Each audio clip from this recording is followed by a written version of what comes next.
Crossover. Oh, killer crossover. Just crossover. It just crossed him over nastily. Another victim to the crossovers. Cross him up and sit him down.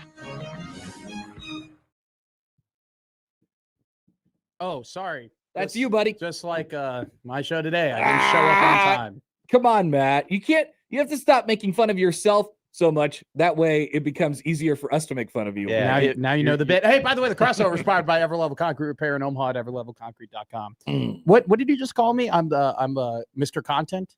I think Josh called me Mr. Content in Kansas City. Yeah. Well, I don't know if we just called you that, but we have called you that before. Yeah. Mr. Takes, maybe? Mr. Takes. Yeah. Mr. What did Mr. I think Prep. before Josh and Mr. Prep. I think before Josh and I became Mr. Alarm. Actually, jeez, man. Seriously, it's embarrassing. Josh called before we became like friends. I think Josh didn't like me at first, or maybe he was just indifferent about me. But he told me on a crossover, he was like, "You don't have to have an opinion on everything." And that actually is the best coaching I've gotten. Good advice. 20 the zone. Good, The best. good advice, Josh. Mine is Especially in these difficult times. We'll call Josh Mr. Advice. Mr. Dad. outside of What does Josh always my- say? Daddy's got it. outside of my co-host / radio coach, that was the best advice that I've gotten from somebody here. Is you don't need to tell everybody what you think all the time. Daddy's got it. Don't worry. How, a little pat on the back. Daddy's got it. So people are just kicking things into things, and you just are the benefactor of it. Well, I know. I just wanted to just bring people's attention to the fact that this guy was doing onside kicks into pots and ovens. And Josh, you saw this last night. It's actually really impressive. It is so impressive. But I didn't know that I tweeted it out last night and I was like, okay, this is good. Josh saw it. Yeah. That's all I really need. And now I had to turn the notifications off because it's a problem. Oh no. Yeah. You know me, I hate notifications. You do. I hate notifications. That's why I tried to send you an extra couple this weekend. I'm pretty sure you got annoyed at me one time because my phone was buzzing so much because of all of the notifications I was getting. Maybe, probably 72 replies. Oh yeah, no, Connor. It's bad. So here's somebody. I don't know who grabbed a hold of it, but somebody saw it, and now it's a problem. Here's the thing, though. I'm shocked that blew up, and I'll tell you why. Because I thought it was hysterical when I read it. It's a great video. When I saw it on Twitter, though. But I read it. I read the caption as Connor Happer. Like, I knew the tone, and I knew, like, how you would say that. And I just know your personality, where you would just be like, yeah, like. I basically just wanted to show people what I was doing last night while I was watching the but you bum-ass Sunday night football game. But you were just like. God, that game sucked. You were just like, yeah, like, apparently there are people just onside kick on TikTok, and they're very popular. Yeah, that's what I was doing. And, like, that was funny. I didn't think it would be like viral where people would be like, yeah, 800 retweets, Yeah. 18,000 likes. Insanity. This is all in the last hour too. It's not good. Did somebody of significance Must find have. this? Must have. Clearly. My biggest tweet, Albert Breer retweeted. There you go. And that was a crazy day. Does that become a problem in your notifications? I had to mute it. Yeah, you just got to shut her down. It was you might remember, it was like it was that open spring practice where they forgot that the media was coming. They had a spring. Listen to this. Who's they? The team. But who specifically is they? Nebraska football. Yeah, but which coach? Oh, I don't remember. I couldn't. It was one of two options. I was told that. So they scrimmaged. Who was the head coach at the time? Matt Rule. Okay. Oh yeah, I thought it was just wondering. understood that. Yeah. Oh yeah, this was Matt Rule. The media walked in, and I was told by somebody, they're like, the media showed up, and we were like, oh, the guest of media is here, and they had a whole plan and everything to do. Like, they had their whole like script of like how are they going to practice. So they just were like, we can't change it now. We're here. That's great. Don't do anything different. We're not going to rat. So they just went ahead and did it, but they scrimmaged. They did a full scrimmage, and that was when Danny Kalen was dropping dimes, and everybody was freaking out. Yeah, God. that was my fault. We love that a backup quarterback, don't we, folks? That was my issue because I was the one taking so what the did video and posting them and whatnot. Oh, you can't do that. Well, no, you can. After. So, dude, I have all the video. Why did Albert Breer care about what Daniel Kalen was doing? Because the music was really interesting, what they were playing. They were playing like some like different type music, and Albert Breer was like, oh, interesting music that they're playing. Okay. And he like quote tweeted What was it? I can maybe try and find it. I mean, it's from ever. I just don't know why. I don't remember what the song was. I don't. But that's why he retweeted it. Okay. And then it ended up getting like a couple thousand likes and whatnot. And then it got posted all over the message boards that Danny Kalin was dropping dimes. Wow. Yeah. And then people on YouTube were using my tweets for their videos. They were crediting me. My biggest tweet, two things come to mind. One, the time I sarcastically said that Sandra Bullock should have her Oscar taken away. That's right. You were all over TMZ on that. I was. Josh. Really? Oh, that was so funny. That's incredible. That got was- retweeted by TMZ? Oh, it got put embedded in an article. Really? Yeah. And it was like quoted in the article too. It's like people are saying online, like Josh, the producer, that Sandra Bullock should have her Oscar taken away. It was sarcasm. That is so good. That was awesome. And then the other one that comes to mind is Pablo Torre's dream was always to see a 16 beat a 1. This was obviously before that had happened. Yes. And there was a 16 beating a 1, and I tweeted him, Pablo, this 16 is not going to beat a 1 because this 16 is their official outfitter is champion. And did he reply to you? He replied, retweeted it. Did that 16 beat a 1? It did not. PT is I love PT. He's killing the game right now. PT, I like calling him that. PT. I love PT. PT. Man, I was back on the PT FO train. What's he cooking now? He's got to dude, come up with a follow up to the Kawhi thing. Yeah.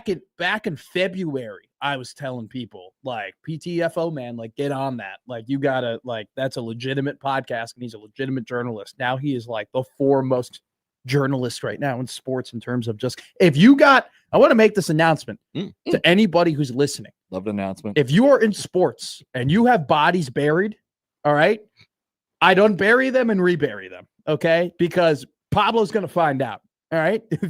If Pablo wants to find out, Pablo's gonna find out. So it's the whole pod, right? I would bring everybody who buried the body together and be like, what are we gonna do to avoid what could be Pablo Torre ruining our program / franchise? Cinch it up. To figure pull a Goodfellas and unbury it and put it back somewhere else. Use lime because that takes away the bad smell. Good to know. That's what they say. I don't have any experience burying bodies. How was your weekend? What did you do? I've never been more right, so it was pretty great. What do you mean you've never been more right? What were you right about? I was one of 2 writers on Husker Max to predict Michigan to win. Okay. All right. Okay. I was one of the only hosts here who so you're very happy about this? Yeah, I was going to do my victory lap until I overslept. Wow. So I really didn't get my opportunity to take my victory. Well, you still have an undefined amount of time here on this crossover. No, undefined amount. Yeah, it goes till it runs out. My weekend was fine. I just footballed, man. I announced a football game on Friday. Josh, it was 70-6 was the score of my game. There's a real problem. You guys need to get out of that state. You need to get out of that Millard South game. 28-0 with 3 minutes to go in the first quarter. Hey, is Schreiner picking the games? Do we need to call him and say no more Millard South? I got the slate here. Let me look at this. It was I don't even know. Where am I going this Friday, Josh? I thought I had the slate. Here it is. What's the date? 22nd? Today is the 22nd. Where am I going West this Side Friday? Central? Okay, that could be something. Oh no, and then Papio La Vista Millard South. We gotta stop doing Millard South games. Southwest Side. Elkhorn Southwest Side, I'm sorry. Okay, that's good. That's good. Scott Bennington, that's a good one. Yep. Papio South, Elkhorn South. Okay, so only one more Millard South game? Yes. So yeah. I mean, Millard South just decides, hey, our Alabama quarterback is going to throw to our Missouri tight end, and then that just happens. So that was a great choice. That was my Friday. Well, and then I found a whiskey bar that I really, really like. All right. So I went to that whiskey bar just by myself. Here's a question. Yeah. Are you wearing a hoodie underneath your hoodie? No. Okay. You're wearing a long sleeve shirt underneath your hoodie? Yeah. Okay. Very warm. I like to be warm. I'm a sleeve guy. He does. I've noticed that about him. I'm also covering up this. Hickey? No. I got bad shoulder. I got bad elbow that's an elbow. skin. Yeah. Sorry. Elbow skin. So yeah, I mean, I've been covering that up because I'm kind of self-conscious about my eczema. So Okay. I've been trying to figure it out. I also got this bad. Like, so I You woke got up, eczema? I went, I showed up in the morning for a show and I had a wristband on from drinking because I went to the Creighton, Nebraska game and I had and I Yikes. had a beer and Gary thought it was funny. I still had the wristband on. It is funny. And then he goes, "Oh, you had the stamp on too from when you like went to the bar." And I go, "No, that's my bad skin. That's not a stamp." Oh no. I was like, that ain't a stamp there. So, oh, by the way, Hall of Fame comment on the YouTube chat here. Okay. O Trips goes, "We do not want Matt to be anywhere near Creighton fan base, please." Boy, do we have a surprise for you. Oh, Well, yeah. it's not a surprise anymore, right? TBD on that. Oh, TBD. Are we back to Is TBD? it? Are we back to TBD? If they don't want it, TBD on how the fans feel about Matt. Oh, well, they're gonna have to not feel good about TBD it. on it actually happening. No, you're gonna have to it's deal happening. with Matt McMaster. This whole just all the audience just have to deal with me. What's wrong with that? I know it's great. Little J's be good for your life. Yeah, I get to watch actually good basketball. Get you honking. Honk honk. I don't know if I'll be honking, but I love to watch Greg McDermott offenses. I think you'll be honking. By the end of the I'm not season, gonna you'll be be honking. blue Get out of clad. here. No, I'm not. You'll be wearing all the J's stuff. Get out of here. You'll be wearing quarter zips. You know. I love Rollback. quarter zips though. I love quarter zips. Quarter zips are like my number one thing in my closet. Hey, you'd fit in great. I love the Lexus Club. I enjoy champagne. Look at that. the See? buffet is awesome. Champagne. I don't know how many people are just drinking champagne all the time, but At this point, I specifically go on dates with doctors, so that's great. That's You know? you should do that. Keep doing that. No, I know it's a good repertoire. Mhm. It's and I don't know why the smart ones like me, but they love me. yeah, you're gonna be ready to go. We're gonna get you. Bigelow says get him one of those rowback quarter zips, and he'll be we'll get you one of Oh them. God, dude, I'm so jealous. when Will you wear them. honk? Will you honk if you Well, receive a rowback No, quarter zip? I'll be a rowback honk. I won't be a Creighton honk. But what if it has a Blue Jay on it? What if it has Mr. Billy's face on it? No. All right. Well, But I don't hate Creighton. I don't dislike them or anything like that. It's interesting. just I'm not a J-sker. That's good. That's good. I'm very much a, I went to Nebraska, but I also enjoy I enjoy going to Creighton games. I enjoy watching Creighton play basketball. Excellent. It'll be fun. Yeah. So by the way, so Friday I went to my favorite whiskey bar. That was sick. Dude, whiskey bar, nice. Just go by yourself. No one else there. Nobody to talk to. You just drink some whiskey and watch some football. Mhm. Dope. Like a whiskey bar, or is it like a cigar bar where you had whiskey? Or No, like what? no. I mean, it's a regular bar, and most of what they have is whiskey. Okay. And it's just you go ahead and you order. You can get foreign, you can get bourbon, you can get rye, you can get, and then the bartenders really know their whiskey, so and then they give you the bottle, and so you can read the bottle and learn more about where it came from and whatnot. Ooh. Yeah, That sounds like some high society Creighton behaviors from you. I like whiskey. Well, All right, dude, it's not high once society. again, I think you have more in common than you think with. I don't know. I'm not denying that at all. I think I fit in perfectly with the Creighton fan base. Okay. I tried starting the Finer Things Club at Nebraska, and it got shut down. Really? Yeah, Really? I did. I sent an email. What was the attendance on that? No, they were just like, "This isn't the type of clubs that we make," and I'm like, "Oh, okay, cool." And that was that. But I was interested in making the Finer Things. You Club. tried to start a student-run organization. I did the it. Finer Things I'm Club. going to tell you right now. Like on The Office, when they read books. I knew a buddy who worked in the office. Yeah. Angela's So- ashes. So I just kind of went up to him. I go, if I tried starting a Finer Things Club, would that work out? And he's like, that's way more work than you think. And I'm like, okay, cool. And that was that. But Okay. it was a thought in my head. Interesting. That I sounds love cool. I love a charcuterie board. I actually found a place in Omaha that will make your own make charcuterie boards for you. Uh-huh. So I'm gonna hit that place up. Look at that. Dude. Look at that.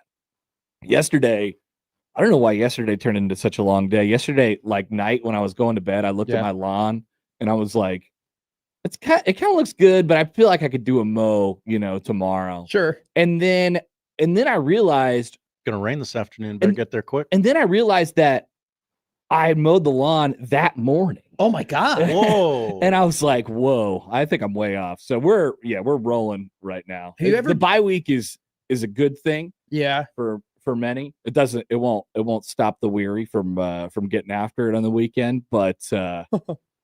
I'll tell you this. We're in the middle of it. I was planning out my week and I was like, oh wow, I actually have a Saturday where I could do something Must like be nice. fun, like it'll be enjoyable. Josh, what butt crack of America are you going to this weekend? Council Bluff. Oh no, that's one of the best.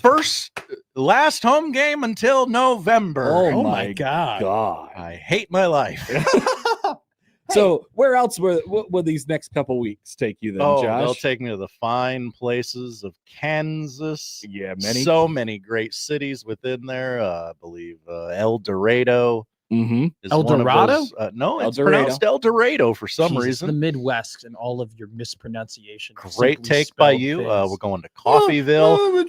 that's how you say it. I'm sorry. El Dorado is in November. We go to Coffeyville, Independence, and Ephraim, Utah.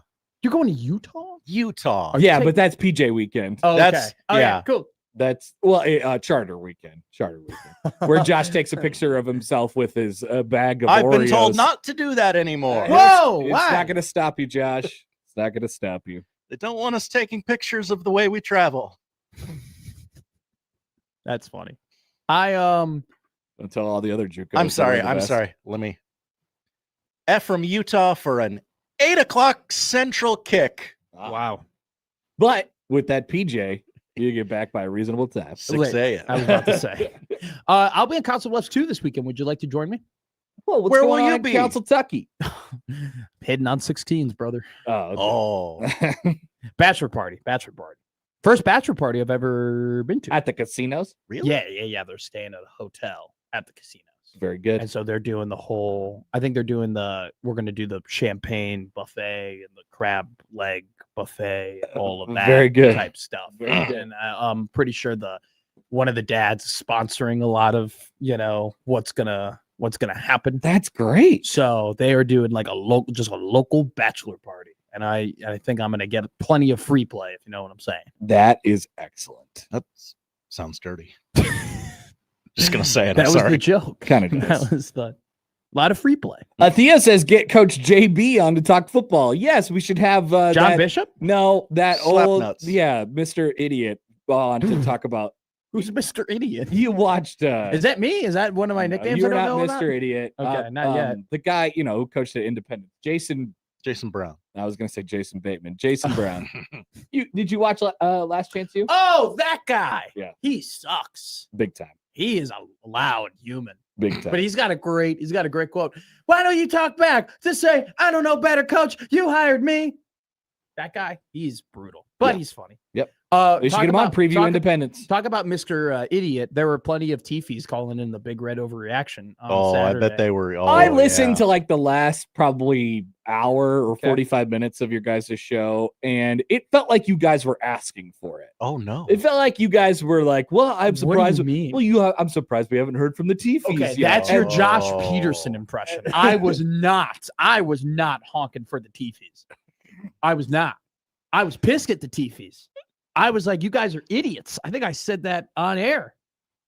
Did you guys see Tom Fornelli's video about Dylan Raiola? No, what Oh, about it? no. Oh, did you guys didn't see it? No. Oh man, he went in on him Oh no. for the Mahomes I guess I thought this weekend, okay, so the guy throws for, he completes 75% of his passes and he throws for 300 yards. you would think. Against Michigan, he throws 3 touchdowns. And I was like, oh, okay, so maybe people will just see like he's a Good quarterback. He's a good quarterback. Nope, it's just gotten worse. It's gotten so much worse. It got way worse over the weekend. James Palmer, who I like. At the same time, he can't really help himself. I mean, he keeps doing it. He keeps flexing and doing all the things. But yeah, Fornelli made a video and he was like, if I was What'd he say? he basically was saying that he unnecessarily forces some of these things. Like he throws off of his back foot, he Tweets runs about the Bears a around, lot. he flings at random arm angles and stuff like this. Like it's just unnecessary. That's okay, but that is good quarterback play. Like that is him like creating good plays. No, but what and he's him- saying is that it's unnecessary. He doesn't actually need to do these things. He goes out Neither of his does way. Pat. Pat does it, and Pat goes out of his way and does it too. Exactly. That's how they're taught to play quarterback. That's his point. So he made the comp to like, you remember when Steph Curry started shooting all those threes and all the 8-year-olds were shooting threes all the time? That now what he's saying is that it's taught quarterbacks to have bad fundamentals. Okay, but and Dylan is a victim of this. But he's the first quarterback since Stetson Bennett to throw for 300 yards against Michigan. Hey, look, I know. I'm just saying it got worse. It got worse. It got worse. James Palmer, who's not even a college football guy. He's like, oh, I know. He's an NFL guy. Yeah, I saw his tweets. He's like, I'm sorry, you can't copy everything an NFL player does, and then he listed it all out, and then he called it bizarre. Like here's my thing though. It is kind of bizarre. I agree though with this. Agree with this. Dylan saying, I'm my own guy, I have my own last name. Okay. But you've surrendered a little bit of that by what you've done. But I don't know. I thought he looked great. He looked really good. I wouldn't say great. He looked really good. He played excellent. So how was your weekend? It was good. How was your volleyball game? Good, great crowd last night. Okay. Swept Kansas, needed it. Hell yeah. And now you're rolling to old Big East play for them. They beat USF on Saturday. Mm-hmm. And I watched how'd you watch the game? So we tried to do the thing where I didn't know, and I didn't for the longest time until I accidentally I had to go back and get a drink of water at Sokol on Saturday. Yeah. And I walked in the room and I forgot that the TV is one of the TVs is right in your line of vision as you walk into the room. Damn. So I saw it when it was 17-10. And right before half. And then I came out, I was like, damn it. I kind of blew that. And then I was like, all right, no more, nothing else. And then I came back out, and after the game ended, somebody said, somebody hit a Hail Mary before half? I was like, what? Somebody hit a Hail Mary before half. It must have been Nebraska. And it was. Wow. So then I watched the Hail Mary, and then I got in my car, listened to the first couple minutes of the third quarter. It was not going well. And then I started over from the beginning when I got home. It was probably about 5:15, 5:30 by the time I started the game. Did you ever get you were live? Did you catch Never back fully up? caught up. Okay. No. By the time I finished, I was listening to the last hour of you guys. Okay. So I probably ended up about 45 minutes or an hour behind. Have you ever done that where you start late but you catch up live? No, because I usually watch it way later. Yeah, I've done that before. That has to happen. There's no more euphoric feeling than being like, I was able to live my life, and I'm here now. I'm with you guys. I'm good. I remember being like, good on you, Matt. You were able to focus and you're able to skip the commercials and lock in and be dialed. I was thinking about doing some takes, but I know it would just be confusing for people, I think it'd be as funny. the game was going on. Screw what people think. If if the game was going on and I was tweeting out, it was the fourth quarter and I was still tweeting about stuff that happened at the end. Like, oh my God, the Hail Mary. That's crazy. People would be like, what's going on? Really need to contain this Bryce Underwood guy. But you're the guy that you could be like, it's a bit. Hey, we won't probably end up talking about this much on the show today, but I'd like to say something about Bryce Underwood. Mm-hmm. Go ahead. He only has the ability to throw the ball 100 miles an hour, and he should probably learn how to not do that. He's Brett Favre. Very Favre. Yeah, very Favre. A little bit.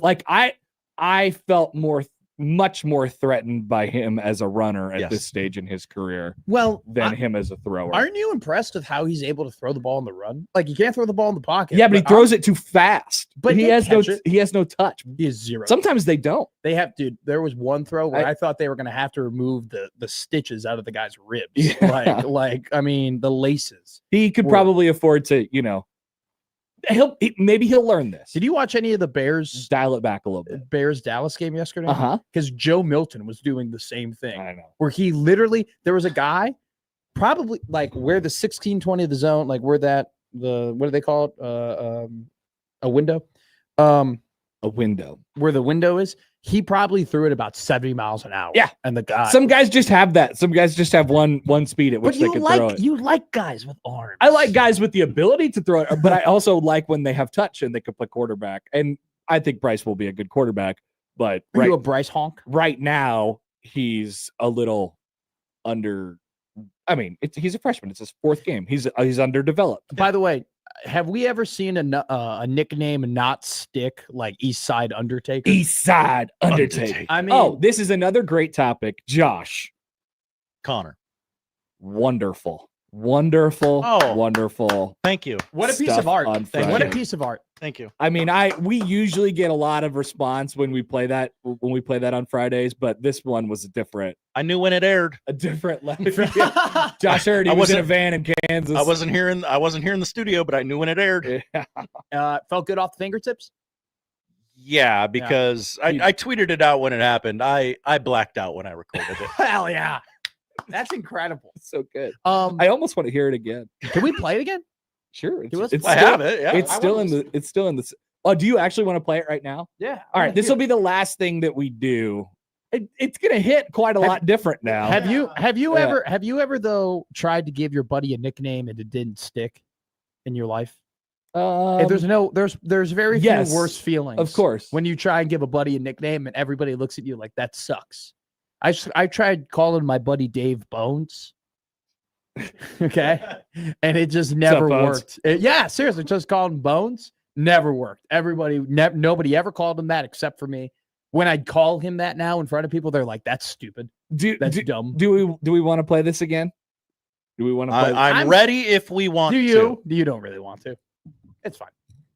I guess now would be the time. Let's do it. See how it aged. Okay. Here's Josh's How long is this? thing. It's 4 minutes. Yeah, Okay. there's a couple Yeah. ebbs and flows. I only listened to a minute of it, and I thought it was great. Go ahead, Josh. This week's Dumbass of the Week is Sharon Moore, head coach, Michigan.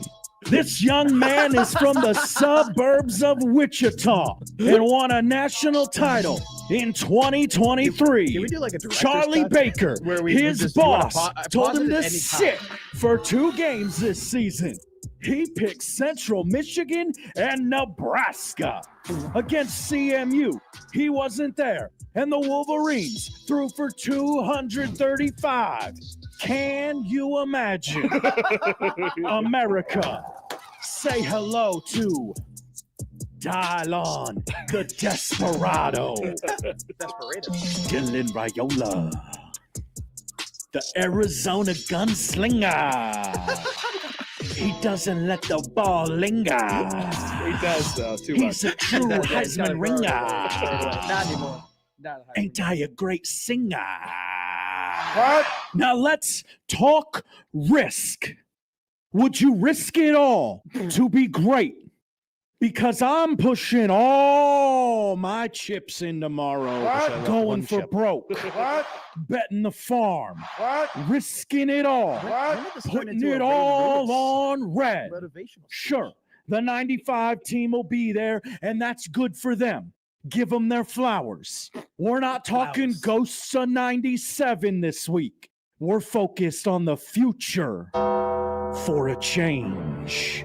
Because a dub tomorrow would send Big Red into the stratosphere. Don't you want to be the team that blasts this thing off? Don't you want to be the team that gets it done for a change? Don't you want to be the team that shuts the haters up? Don't you want to be the one to silence the naysayers faster than Jimmy Kimmel? Then sell out for a win. Give it everything you got. Go out there like McLovin and tell Big Blue what time it is. It's our time. I was very proud of that line. I told her what No time it was. excuses. You're at home. You're 3-0. 5-star quarterback. Old gray lady set to go off like a powder keg when Bud leads the Skurs out the tunnel holding more belts than a tailor on prom night. Wow, you ended up. Is this Give your 'em McAfee impression? A reminder That was a good one. of who you are. Digging holes and taking souls. Bryce, baby, you're gonna need an Undertaker Saturday. Because these black shirts are gonna knock your ass in the dirt. Leave no doubt. Show no mercy. A lot They of this say is you can't poorly. do it. They said Bud couldn't do it either. Yeah. They laughed at him. Yeah. And they're laughing at you too. Still on. Taylor Llewellyn says you can't do it. And he doesn't get the respect of having his name said correctly this week. Tom Brady, Derek Jeter. That one was for you, These Connor. are Michigan men. Pretty boys who are more inclined to leave you with a fruit basket and cab fare. Their coach didn't even bother to show up for this. They think you're a layup. Wreak havoc all day and send them back to Ann Arbor at 2-2. Nebraska 38. Michigan 34. Go for the throat. Go from undesirable to undeniable. Make them talk about you.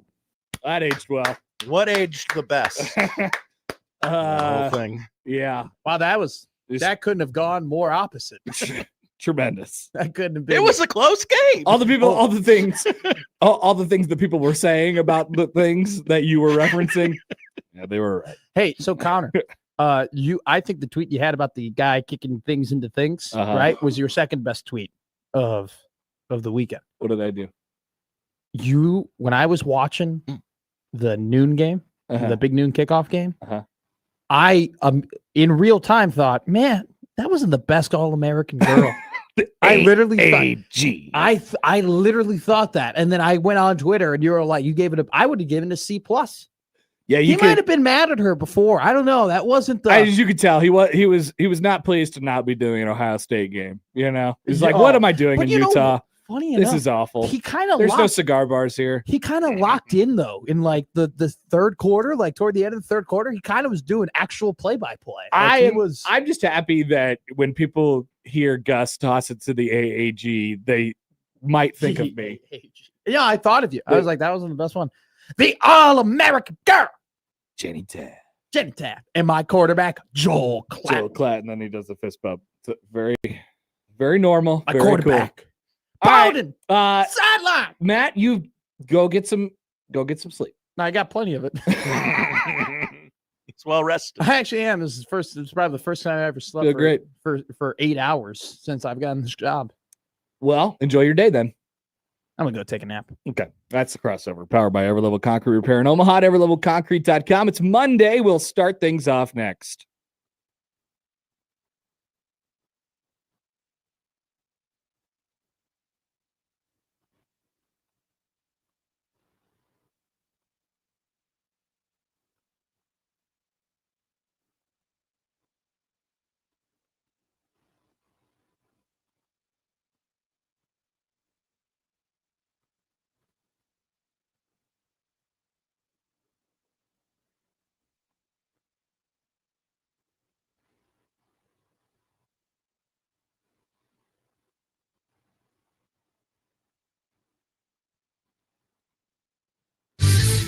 Your Omaha area forecast from the Godfather's Pizza Weather Center and KETV News Watch 7.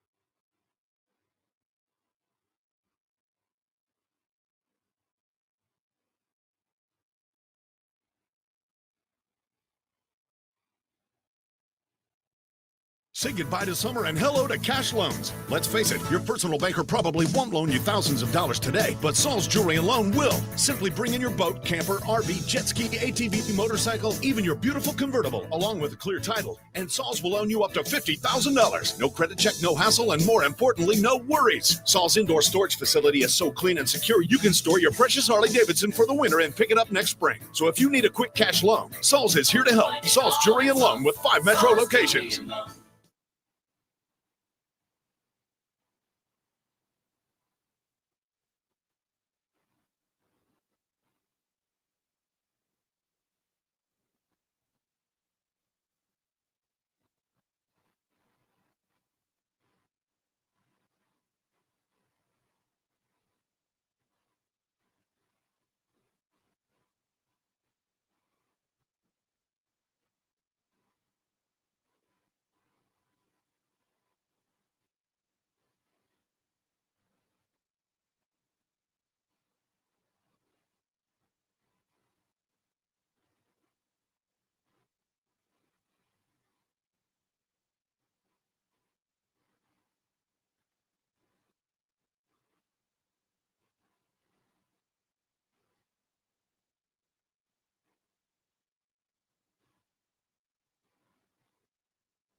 It's the Connor Happer Show.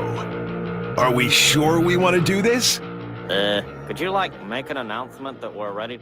It's the Connor Happer Show on 1620, The Zone. All right, welcome in. Happy Monday. It's the Connor Happer Show here on 1620 The Zone and on 1620thezone.com. Connor Happer, Josh Odson with you. Welcome back. We got a bye week ahead of us. Hey, Dylon, is this bye week coming a good time? Hell no. That's what he said on Saturday night after Nebraska lost to Michigan 30-27. But maybe you could make the argument that it does. Either way, Nebraska's 3-1, and Michigan is also 3-1, Josh, not 2-2. Damn. As you suggested they might be. They could have been. And as many suggested they might be on Friday. Today on the show, we'll talk with Mike Schaefer here in about 20 minutes at the top of the hour. Matt Rule will still do his Monday press conference, and we will join that live at about 11:25 or 11:30. Sam McKewon will join us at 1. That is the lineup powered by the Reveries at John Higgins Weather Guard. We want to hear from you all today, 402-951-1620 on the Brave Flower Casino Zone hotline. You can call or text that number. Tweet at Happer Show at Connor Happer on the JTech Construction Zone Twitter feed. Email Connor, Josh Show at 1620thezone.com on the Equitable Bank Zone inbox. And we say good morning to the YouTube streamers today. How we doing, everybody? Nice and lively in the YouTube chat this morning. Yeah, Many takes about Nebraska football. I saw some at the beginning, and they were like, well, let me guess. These guys are going to come on the radio and start saying that the sky is falling. What in our history makes you say that? Exactly, Josh. Are we a sky is falling show? No. I don't think we are in the least bit. In the least bit. It's disappointing. I'm disappointed. I'm not mad. I'm just disappointed. But we will move forward. We will move forward. There's more games left to play. They will finish the season. But will the problems remain the problems? Now, that's a question that we can address today. It was Truth Weekend. We learned some truths about Nebraska football. Is running the ball canceled? Ooh, maybe. Will Nebraska just go 7-on-7 for the rest of the year and just start hucking it around with with Dylon, letting him get in his bag a little bit, acting like Patrick Mahomes, which has gotten worse, by the way, over the weekend. Not sure what I expected, but it got worse. Nebraska's problems going back to the off seasons showed up in a big way on Saturday. We'll take a quick run through the game here to just kind of set the tone in just a moment when we come back. Also today, will Connor Happer have a come to Jesus moment regarding the Indiana Hoosiers football team, which is coached by Curt Cignetti after their 63-10 win over Illinois this weekend? 63-10, Connor. Stay tuned to find out. Stay tuned. You have to acknowledge that. I just acknowledged it. What do you want from me? Is it over for Luke Fickell? Oh. Can we laugh at Clemson? Yes, of course we can. Travis Kelce and Andy Reid keep yelling at each other. Starting to get weird. Every single week. Starting to get weird. The witching hour just absolutely ruled. I mean, a couple weeks ago, I had my thing about, I defended Red Zone.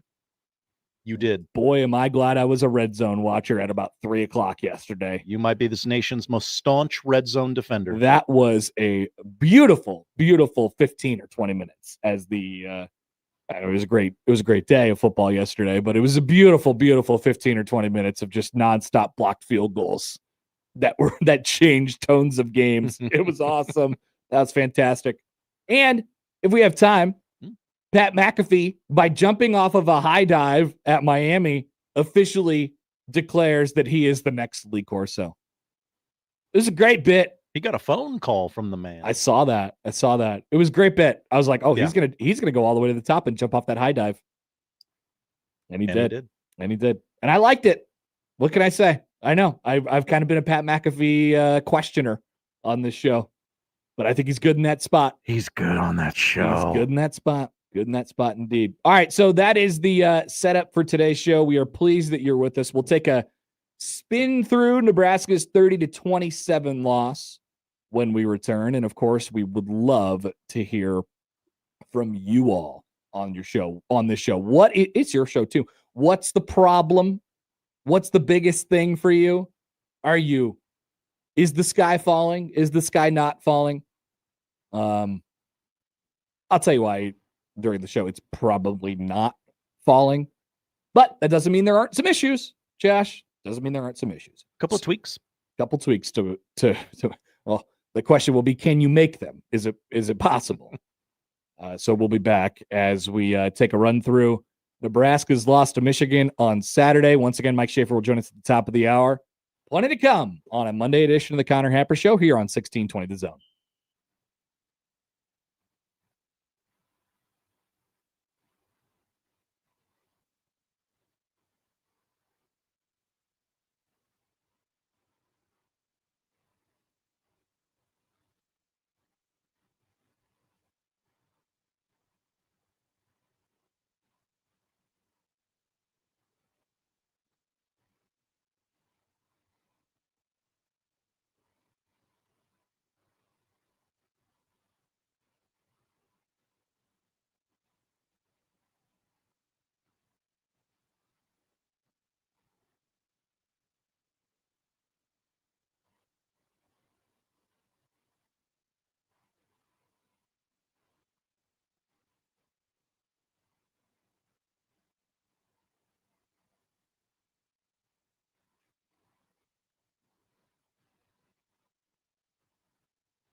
Let's get back to the Connor Happer Show on 1620 The Zone.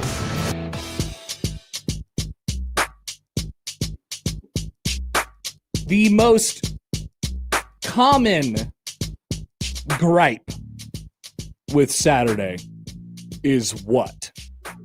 Brad Nessler's mispronunciation of just about every Nebraska player's name. That's not one that I've heard, Josh. Okay. But we all heard it though, right? But it sounded so good. Those pipes. Jacoby Blarney. He can say whatever he wants. He's Brad Nessler. Oh my God, that broadcast open. Oh, with that aerial shot coming over the north side of Memorial Stadium with the smoke after the fireworks went off. Oh, hello. The big game feelings were in your tum-tum by that point. The most common thing that I've heard from you all over the last 48 hours is that Nebraska should have got 3 points on the first drive of the game. They should have kicked the field goal instead of going for it on the first drive of the game. Why don't we hash this out right now? Okay. Just because I feel like once you give your take on this, then you have a pretty good idea of like just the type of person that you are. Okay. So I don't know about you, Josh. Mm-hmm. I really don't care that much. It's fourth. I see the arguments completely and totally on both sides of this. You're both sidesing yes, the first drive. And I think that because of that, it comes down to a feel. Mm-hmm. And all the things that go into feel are what kind of game is this going to be? What, how badly do we need points right now? What kind of tone does it set if we get 7 compared to what kind of tone does it set if we get 3? And then compared to what type of tone it sets when we get 0 in the game. So all that stuff goes through your head. Nebraska just really what ultimately was probably their best drive of the game. On the first drive of the game, they had their biggest run of the game on the first play of the game. They were setting its own. And so when they brought the offense out on 4th down, I was a little bit surprised, but not against it. I am okay with how they approached. I don't love the play call. I don't love what they did. Okay, the little okay. toss whatever to the shovel pass to Lindenmeyer. He almost reached out and got it for the record.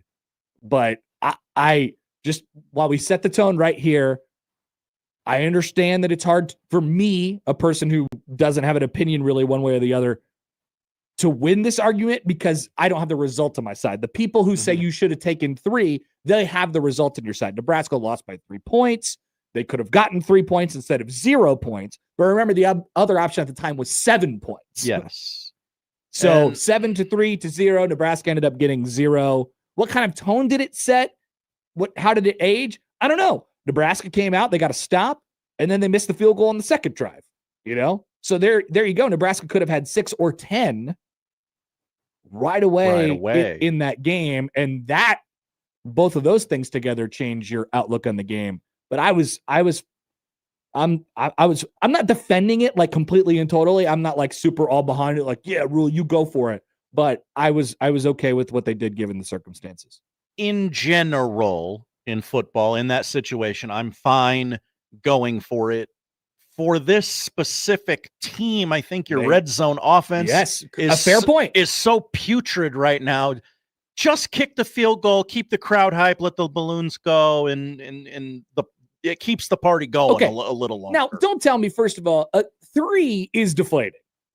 After that drive, yes, 3 is still deflating. It's not like this giant celebration like we won, when they go up 3-0. Taking 3 on that drive would have been deflating. It would have. And I think that's a part of the mental math that you're doing as well. 7 obviously is the goal. Would have been hyped in there. Right. So, I'm really okay. Not necessarily with how it went, but with the decision-making process and that. But to your point, Josh, and this is what I heard from people over the weekend, your red zone offense has sucked. This has been the thing. Scoring from literally inside the 5-yard line, which is where Nebraska was. I get it. I understand it. And I get that the only way to get over it is to do it, but just in that specific instance, I don't know. Do you think they could have run it? Do you think they could have run it? No. There? Well, that's not what the rest of the game would tell you. But any situation, no. The first drive would tell you that. It'd be the first drive that led to that point could have told you that they could have run it up the middle and got a couple yards. They did run it well that first drive, didn't they? Yeah, I would have preferred something like how they went to Harburg later in the game. Just a little classic, little tight end, just zip him out and get a pick going, and then, hopefully he can get 2 yards, but theoretically he's got enough to score on that or something like that. I am okay with that. So that's where we start. And I figured that would be a contentious point. And it's as far as we will get. It's right. We're not going to go through the rest of the game. We will talk about this for the next 4 hours. That first drive. I listened to Big Red Overreaction. That's all they were talking about. That and the Tifis the entire show. So yeah, I just wanted to make that clear right out of the gate. I'm cool with it. I'm fine with what they did, but I understand that obviously it didn't work out for Nebraska, and it did have an impact on the game when you pile everything up later. So without further ado, yes, let's take a pit stop here. We'll talk to Brian on the Prairie Flower Casino Zone Hotline. Hey, Brian, what's up?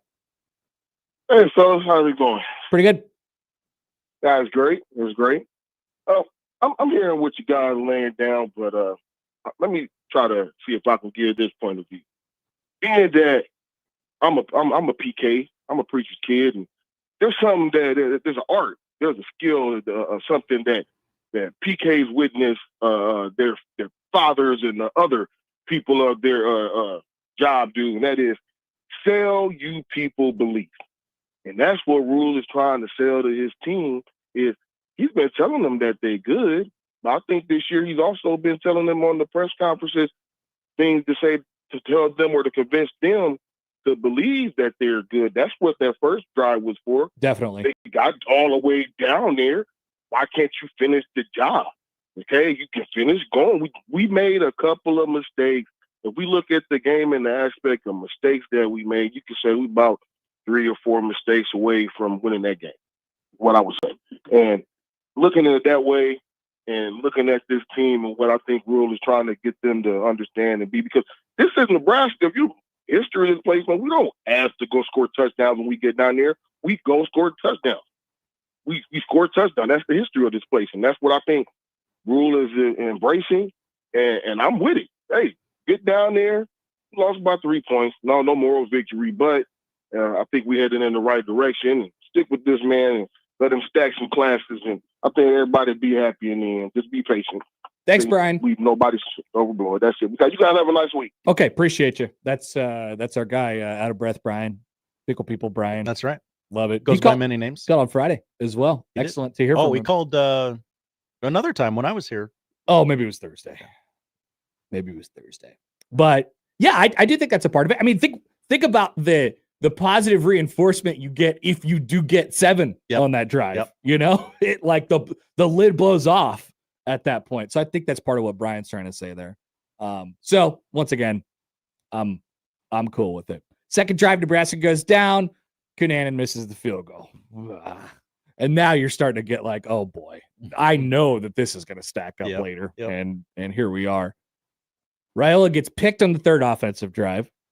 And then immediately first play afterwards, Underwood busts it for 37 and a touchdown. He was going to make that play at some point in that game. That was going to I happen. told you that all week for the record. I thought that they would pop at least 2 or 3 like pretty sizable runs, and they popped 3 super sizable runs in that game just because of the way Nebraska operates on defense. They stunt and twist up front, and it asks a lot of linebackers and safeties to be on the same page and to fill and all that stuff. And I just, that was going to happen. And it did in that game.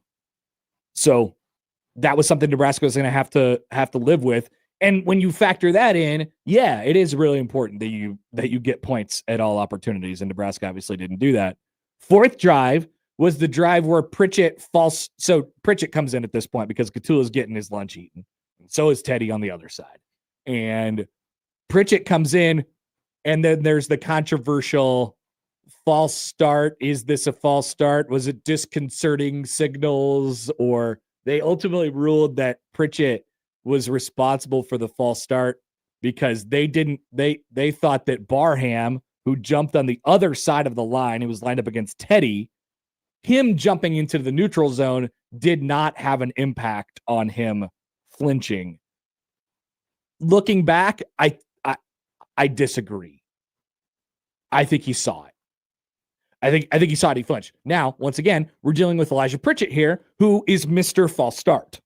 That's kind of his bit. This is true. So, I think you weigh some of that out there. Marvin on the YouTube stream. Hey, Marvin. Pritchett should be arrested. I don't think he should be arrested. For the record, I did not think he should be arrested. So Nebraska's in a bad spot at this point. You're getting late into the first quarter, into the second quarter. And then they come back. Elijah Judy, big play, rips one out on third down. They get a turnover. Cunanan makes a field goal. Nebraska finally gets on the board. Then they're pushing some momentum at the end of the second quarter. Barney has a nice punt return and sets up a Barney touchdown where they had a busted coverage on defense. And then immediately, 10-10, immediately, Justice Haynes runs for 75 yards. And you're like, oh, okay. And then the end of half clock mismanagement bull broke out. Oh, a gift sent from the gods. Thank you, Biff Poggi. I appreciate that. Boy, that if they would have lost that game, it's the type of game, Josh, where if Michigan would have lost it, they would have felt exactly like Nebraska fans have for like the last 10 years. Where it's like, well, we won that game in like 700 different areas. But why does it not say on the scoreboard that we won? That would be a big reason why. Could have forced a punt at least 15 to 20 seconds earlier. Instead, Nebraska gets a Hail Mary, take a timeout with 1 second. That was hilarious, by the way, and they earned that. Michigan gave it to them, and Nebraska accepted the gift. And that is so at that point I'm starting to think, that's interesting because, I can think of a lot of times where Nebraska gets some stuff gift wrapped to them and they're like, no, thank you. We'll do it on our own. I'd like to give you a gift instead. We'd like to do it the hard way. No, but they accepted the gift, and it's 17-17 at half. Nebraska has all the momentum. My thought at halftime was, gosh, if you just clean up the offense and eliminate the big play on defense, this kind of feels like 2024 Colorado at halftime, like just total party. They force a 3-and-out right away. Or they force a punt. I'm sorry, they didn't get them 3-and-out on defense. They forced a punt right away. And then their first drive, this is a big star drive for me. Their first drive of the second half, first offensive drive of the second half, they go quick 3-and-out. And you zapped it. And it just got zapped. Marshall breaks off the 54-yard runner after they got a field goal coming off of that drive. So then they're up by 10. Nebraska is dead in the water. Michigan, hello, here's another gift. Guy on the sideline. I'm going to do whatever. The pylon cam was one of the funniest things I have ever seen in my life. Senseless, mindless penalty committed after Nebraska is dead in the water. They're walking on the field. It's like 4th and 20. And it's like, actually, we have a taunting penalty. And Nebraska keeps their drive alive. And that's the one where Hunter stepped out of bounds. But you get 3 out of it. And, then the next drive coming back, Michigan, and this is obviously the other big start, one of the other big star drives of the game. Michigan converts 3 third downs, drains 8-9 minutes off the clock, and gets a field goal to basically ice it. And that's where some of the big picture problems come up. They couldn't come up with a stop when they really needed to. That was the game. I have a few notes that I'd like to read to the audience. Okay, Josh, I love notes. Why field a punt inside the 5? Stop doing that. Excellent question. Pass pro, more like ass pro. Oh, these are okay. Yeah, keep going. Third quarter, Scott Frost voice. It was bad. No, it ended. I wrote that before the last 2 minutes of the third quarter. Thank you to the taunting guy. The taunting guy is one of the greatest saviors that Nebraska's had. The taunting guy and Biff Poggi. So that's always the case in these games. You know, there's 6 to 8 plays in a game, or 6 to 7, as the kids want me to say. 6, 7, something like that. 7. 6. I don't know what that means. I don't know what it means, but kids are saying it. They're saying it like that. There's that many plays in a game where if they go all one way, then we're talking about a blowout. If they go all the other way, then we're talking about a blowout for the other team, or a 10-point win for the other team, and you split them or whatever it is, and we ended up, you know, kind of getting what we got. So I think Michigan probably feels like, oh, we could have won by 14. And obviously Nebraska feels legitimately so, as if they could have won the game. And then you start counting back and you do all the math afterwards. You're like, yeah, damn, we really, really could have. Here's another comment from Marvin. I don't know if there's anything in the rule book about this, so Marvin, let's try it. Punt returners should wear an Altuve chest vibrator that goes off whenever they're inside the 5. Oh, so they let it go. Like a shot collar? Yeah. If you ever go inside the 5-yard line, you get zapped. It's a decent idea. I don't know if he thought he could return, like, punt returners always think they can house it. They always think they can house every single one. Barney had a good return in the game. He did.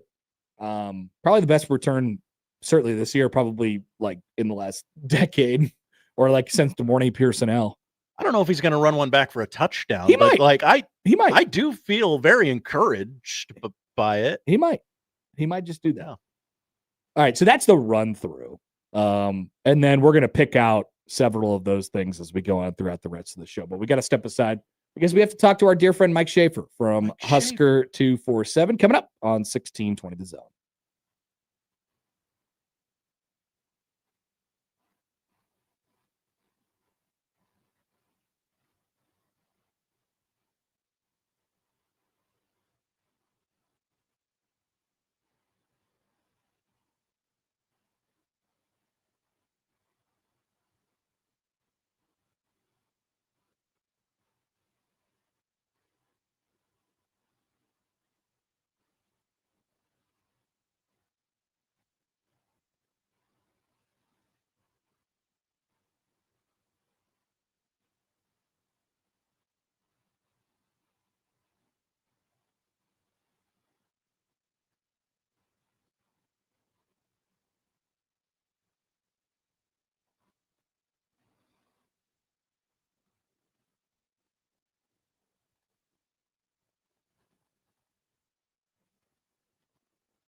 All right, we'll see if we can track down Mike Schaefer from Husker 247 for now. We'll continue on here on the Connor Happer Show on 1620 The Zone and on 1620thezone.com. Connor Happer, Josh Odson with you here on this Monday.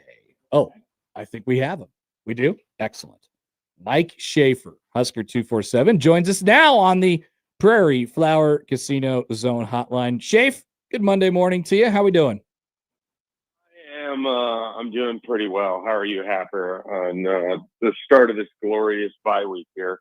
It's great. Where we get to celebrate a Nebraska loss right as we get a entire 2-week stretch before they can make people feel better about football. You know, the thing that I'm excited about though, like it's not going to be as nauseating. I don't think. It's early. Obviously, it's the first day of like full talking about it. I don't think it's going to be as nauseating because it's not the same old, you know. That's not my takeaway from that game anyway. I don't know if it is yours, but it wasn't the same old for Nebraska on Saturday that caused them to lose one of those games. Like they didn't shoot their own foot off, causing them to lose.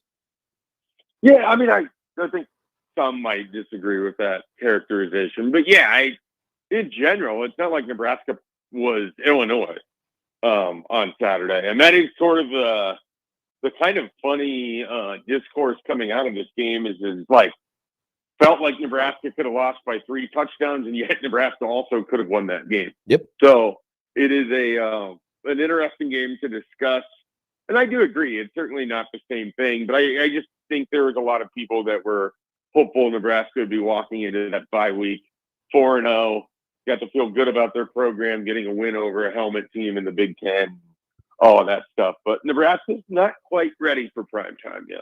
More of a Nebraska problem or more of a Michigan-caused problem with the tackle situation for Nebraska on those edges? Yeah, it's definitely a combination of both. But for all that really matters going forward for Nebraska, they're going to need to get better play out of their offensive line. I don't know that every other team on their schedule has the ability to hurt them with a 4-man rush the way that Michigan could. And then on top of it, I mean, Michigan was getting pressure with just 3, and so that's concerning. And they obviously have an eye for front 7 talent. And the scary thing is that they didn't even have the guys that they would have had last year that were first-round picks in 2025 in April. And so, I mean, Barham is really, really good. Oh yeah, no, and I don't want to take anything away from it. It's just like, is he Kenneth Grant and Mason Graham was the other one? Yeah, those were the two. They were like bigger in the middle last year. This year they're fast on the edges. Yeah, and Michigan was, you know, to their credit, they were smaller than Nebraska's offensive tackles and still just physically winning that battle. So, you know, but they also could go outside, could go inside. Nebraska's tackles were never comfortable on Saturday, and they're going to have to figure out moving forward, how do you mitigate that a little bit? I come out of this, Happer, looking at this bye week, and there's definitely things Nebraska's defense needs to do. But for Nebraska to win a bunch of games this year, they're going to have to be a team that probably outscores other teams a little bit more. So I have a big sort of and this is what it was for me coming into the Michigan game. I think Nebraska's offense has to be better. I think Nebraska's offense has to figure out ways that they can have success, even if the offensive line isn't going to be a huge strength for them, particularly with what we saw from pass protection. More than anything, I just need them to get back to finishing football drives, particularly in the red zone. So for me, a lot of this next 2-week stretch is, hey, what can the offense do to continue to get better? Because if they can get to 30 points a game, generally, I think they're going to win against most of the teams on their schedule. So, and then that gets them to a 9-3 type season, which you look back on it, you have a 3-point loss to Michigan. That certainly wouldn't be the low point of the year. Yeah, the way I see it, Schaefer, you know, the root of all this is the run game. Nebraska needs to have a better run game, a more consistent run game, and then a more explosive run game as well. But I feel like we're a far cry from that. So this is, I mean, you know, it's the book on Nebraska at this point. You can rush the minimum amount and get Nebraska into third and medium or long and pin your ears back and go from there because they're not getting enough done on the traditional ground game. Where does Nebraska, where do they go? Like, the way I see it, it's sort of a choice. Like, do we want to just put all of our eggs into the basket of Dylan Raiola and these wide receivers and air it out? Or do we want to just try and ram our head into the walls on the ground? No. I am in the lean into what you can do well sort of phase of this. And it's not to say that you don't try to run the football. Like, I don't think Nebraska is going to stop trying to run the football. It's just that, for me, the measure of success for a running game right now is if they can get to about 130 yards, which isn't particularly good in college football. But if you can do that kind of consistently, it makes teams be a little bit honest. You can still utilize Emmett Johnson in a way, and you can then also attack through the air. I mean, if the bulk of their yards are coming through the passing game, that's completely fine because that's where the talent on this team lies. I think Corey Barney showed that he could be a guy, not just a gadget player, not just someone that can do things on punt return, not just someone who likes to yell during his special teams practice period. This is a guy that can be an absolute player in the Big Ten, and you got to utilize that. I think Isaiah Hunter can be as well. I think Dane Key can be as well. So if I'm Nebraska, the kind of lesson I take from this isn't, hey, we have to establish the run at all costs. It's how can we fold in an effective running game into an offense that's built around Dylan Raiola's arm and these wide receivers. Luke Lindemeyer's a good pass catcher as a tight end that goes deeper at wide receiver. Like, lean into this. Don't be afraid of it. And I think having Dana Holgerson will help in that regard. Certainly, he built teams that sort of way. I think the issue is going to be, will Matt Rule be comfortable with this? Because this isn't like teams that he's had to play with. And I don't know the answer to that. I don't know that anybody knows the answer to that. I don't know that Matt Rule knows the answer to that. But that'll sort of be the identity crisis that Nebraska goes through. And we love to talk about identities and teams' identity, and Michigan played to its identity, and Nebraska doesn't have an identity. Whatever all of that is, I really hope they come out of this bye week just leaning into their passing game a little bit more. Yeah, I think if they do that, Schaefer, there will have to be a Dylan adjustment as well. Dylan has to get better too. I do wonder, and I don't know how much of the game that you were able to watch. I know you had other obligations. No, I watched the whole thing very closely. Yeah, and I don't know if you rewatched it, and I don't know what your opinion was on Dylan Raiola's performance. I felt like there was like drastically wide, polarizing opinions on how he played. Some people thought he was absolutely outstanding. Other people felt like he's atrocious. I've had friends ask me if TJ Lateef is in consideration to play more. I think the answer to that is very, very much no. Shut it down. Just shut down the group chats. the group chats were getting a little wild. I'm not going to lie. But so for me, I thought Dylan, when I look back on it, when I've kind of rewatched specific plays and specific things, I thought he did fairly well. The stuff that I wish that he would do better is just get the ball away. When you sense the pressure, you don't have to try to make every play this miraculous thing. And like I know nobody wants to talk about it, and certainly not my CBS Sports colleague, Tom Fernelli, who made a giant deal about it like a big baby. Mm-hmm. But if you want to make the Patrick Mahomes comparison, Mahomes is guilty of this too. It's an Aaron Rodgers thing. When you're really, really good, you almost get to be like, you think you're invincible and you can hold the ball longer, because sometimes good things really do happen because you have the ability to make something happen at the last second. But for Dylan Raiola, he has to be situationally aware of, it's second and already sort of long. Like, we can't take a sack here. Like, this 3rd and 15 is non-negotiable. So when you feel that pressure, you have to get the ball out. It felt like he, people on my message board were saying this, and there's certain plays that I could see it. It felt like he was seeing things that maybe weren't there, or he wasn't comfortable hitting his short option right away out of a play. He wanted to see things develop a little bit longer. So he absolutely has to be better in that regard for Nebraska's offense to move forward. He has to be smarter with it. But I will say this. A lesser quarterback would have taken double-digit sacks in that game. I mean, he was under siege. We made jokes about it all offseason.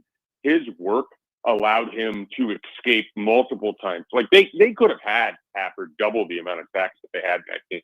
That's how much pressure he had on him all game long. Yeah, you could count already one more on the one that popped into Henry Lutovsky's hands. And he ended up catching it, right? That's basically a sack. No doubt about it. I think Schaefer, if they're gonna do that, if they're gonna lean further into them throwing the ball, and that's how they get their yards, and that's what we have to do when we get into these tight situations, I'm all for it.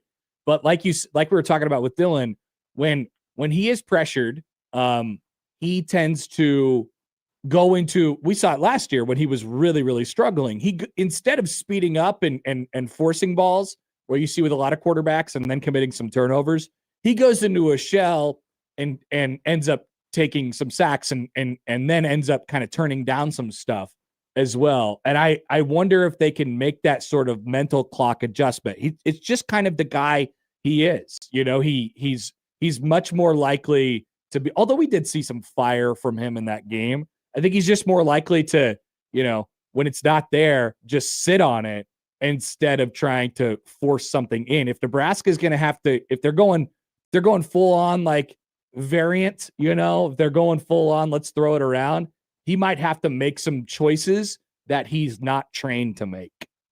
Yeah. Oh, the sort of frustrating thing with that whole commentary, though, is that his worst throw of the game was exactly that, forcing the ball in that had no business being thrown. And frankly, you know, this game looks a lot different if he doesn't have that interception. And so that was like the worst decision he made all day. It wasn't even holding the ball one of the 7 times that he was sacked. It was throwing to an area of the field where there was double coverage on his out route to his tight end. So, you know, if the ball is put in his hands more and he's asked to make more quick decisions, you are leaving yourself open to a little bit more in terms of you know, turnovers. Because one of the things Dylan has done really well all year, he hasn't put the ball in harm's way a ton. No. A couple throws against Cincinnati and about 2 more in that Michigan game. Otherwise, and obviously those are the 2 big games, right? But we're not going to overly dissect Akron and Houston Christian. But I do think going into this Michigan State game, like, if you're going to lean on him a little bit more, there's a chance that he's going to turn the ball over, but there's also a chance he could throw for 375 yards. Totally. So, I mean, that's what you're kind of getting with this offense. I definitely understand why there might be an inclination as to, hey, we got to get the run game working to help him out that way. But for me, I almost wish that Dana Holgerson would look to go tempo in the passing game. Like, keep the defense out there, make them guess, let Dylan kind of read things at the line of scrimmage and, you know, go fast with it. Because I feel like when they are at their worst, and Nebraska football at its worst over the last 17 games with Dylan Raiola, it's when they get into that plodding, slow nature sometimes. Like, a little bit of speed puts a little more pressure on defenses that already have to try to defend all these weapons. Schaefer, before we let you go, what was the reception from a recruiting standpoint? I know we sort of talked about last week that, you know, Nebraska got to win some of these games. It was a big visitor weekend for them. How did it turn out? Yeah, I mean, the recruits had a fantastic time. They love the game. They love the environment. I think Nebraska's game day environment is, for recruiting purposes, is as good as it's been in a long time. Obviously, having someone like Bud Crawford there brought some attention to it too. And the recruits, by and large, seemed very happy with it. Those that are very online are aware that he doesn't work for my company, but on threes, Hayes Fawcett has the GIF out of Herbie Husker right now. Usually when he's doing that, there's a hint of a commitment coming around the corner. So I haven't quite been able to suss out who exactly that is, but we've got some phone calls in and we're trying to see what happened. But it sounds like it was a very good weekend from the top end guys, from the regional guys, from guys that have played Florida and you know, all the different people that I've talked to so far. So I think Nebraska pretty happy, even with the loss, with how the recruiting aspect of things went. All right, Schaefer, we'll let you go track that down then, if that's what you're up to this morning and afternoon. I'm always up to something. See you, Schaefer.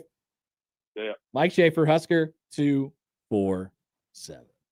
Let's take a break quickly, and then we'll sneak in a quick one before we get to Matt Rule's Monday press conference coming up after this on 1620 The Zone. But first, a word from our friends at Underdog Fantasy. Yes, football is here. You guys all know it by now. And Underdog is the best place to make picks and win money all season long. And you can play right now in the state of Nebraska. It's easy. Pick whether your favorite players will go higher or lower on stats like touchdowns, receiving yards, interceptions, and more. You could win up to 5,000 times your cash and play with as little as $1. Detroit and Baltimore tonight. Lamar Jackson, higher or lower than 285.5 pass plus rush yards, higher or lower. That's an option for you. Jahmyr Gibbs, 54.5 rush yards, higher or lower than that. You can even put them together as well to continue to multiply that payout. That's just a couple of the things that you could find on Underdog. Download the app today. Use promo code HAPPER1620 to score $50 in bonus funds when you play your first $5. That's promo code HAPPER1620. Millions of fans have already won billions making picks on underdogs. Will you be next? Underdog. Make picks. Win money. Must be 19 plus and present in Nebraska. Terms apply. See assets.underdogfantasy.com/web/play and get terms _DFS_.html for details. Concerned with your play? Call 1-800-GAMBLER or visit www.ncpgambling.org.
Is running the ball canceled, or was it just Michigan?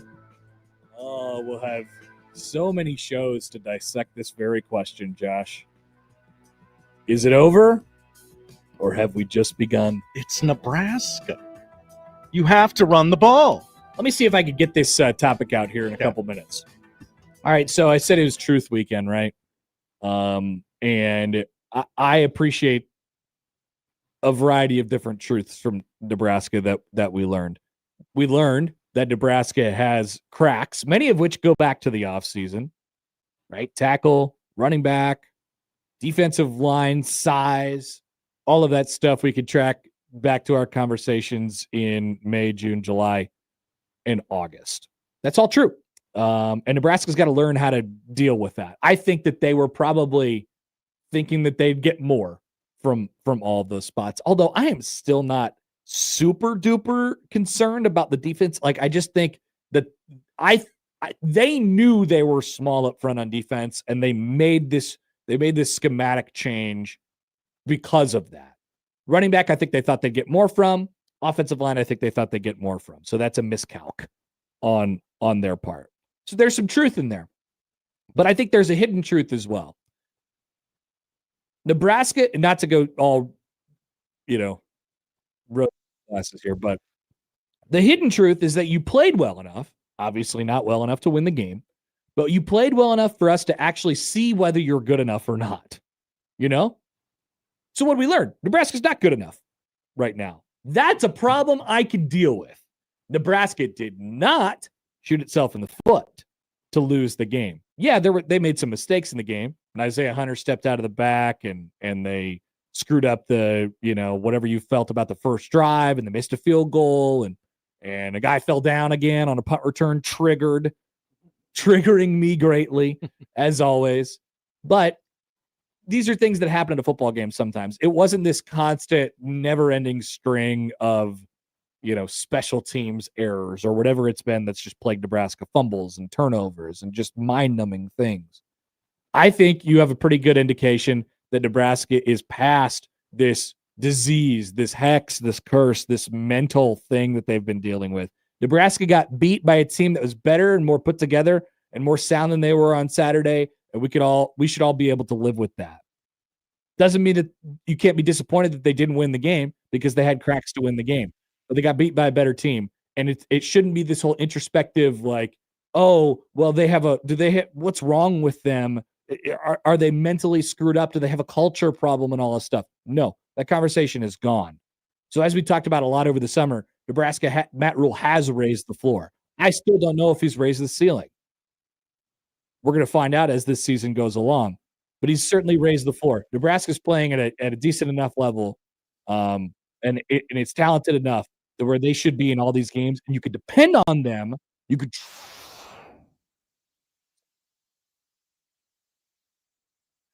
I don't know. It could mean 8-4. It could mean 10-2. I have no idea, but we're going to know because they actually get to play football and they get to line up against the team across from them. And maybe that team's better than them on that day, or maybe, maybe Nebraska's better, but we'll actually find out. So I like the hidden truth from this game. I don't know if I like the truth, the outstanding truth, but I like the hidden truth.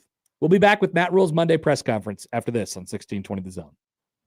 The Connor Happer Show. Follow us on Twitter @Happer Show for all the latest news and views. We may even say something interesting once in a while. Unlikely. Really, guys?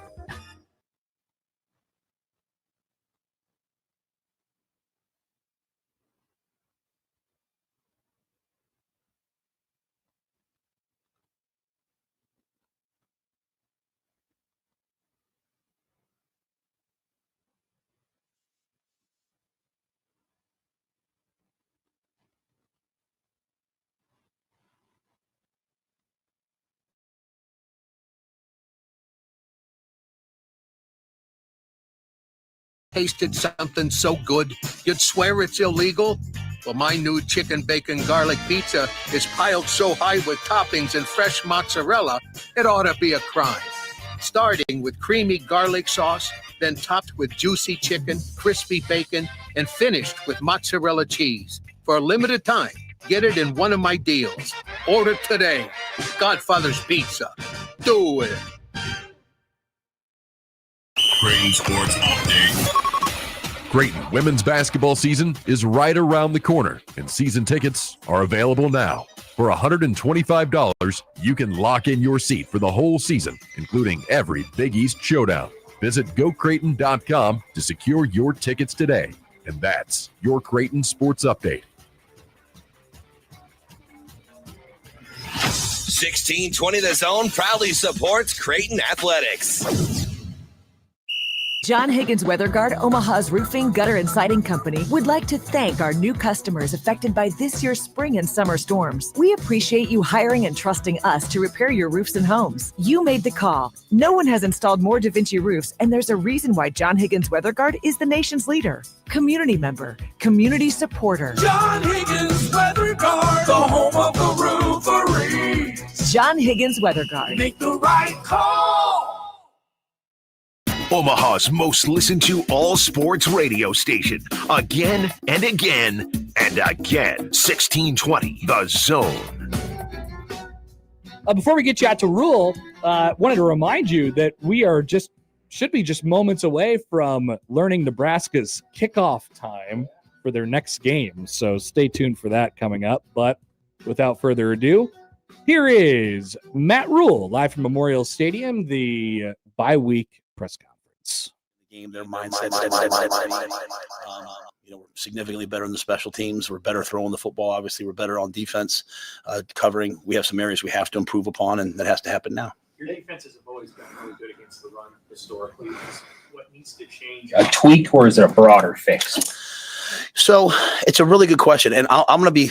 You have to be careful what you say as a head coach. I'm going to be very direct with you. I don't know exactly what, because if you take out 4 runs, now you can't take out 4 runs. Okay, so this is not me, but you take out the 3 long runs in this game, and again, that's why I went through what each one was, because it's not like Sam Ledger just going like 6 yards, 6 yards, 6 yards, because that then starts to scare you and turn the other way. Like, hey, we can't stop anybody. Like, you look at the season. If you take out the reverse against the 2s against Michigan State, like when the kid got tackled in reverse field, and then those 3 runs, they're averaging 3.7 yards per carry. So you're sitting in the game and you're sitting there and you're stopping the run. You're like, I feel good about this. And then bang, explosive play.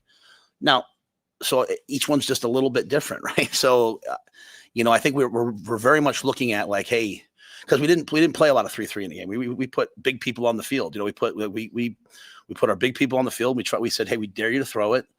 And they still found a way to run a couple runs that hurt us. And so I think that's really what we have to do this week, is just look at like who's on the field, how we're playing.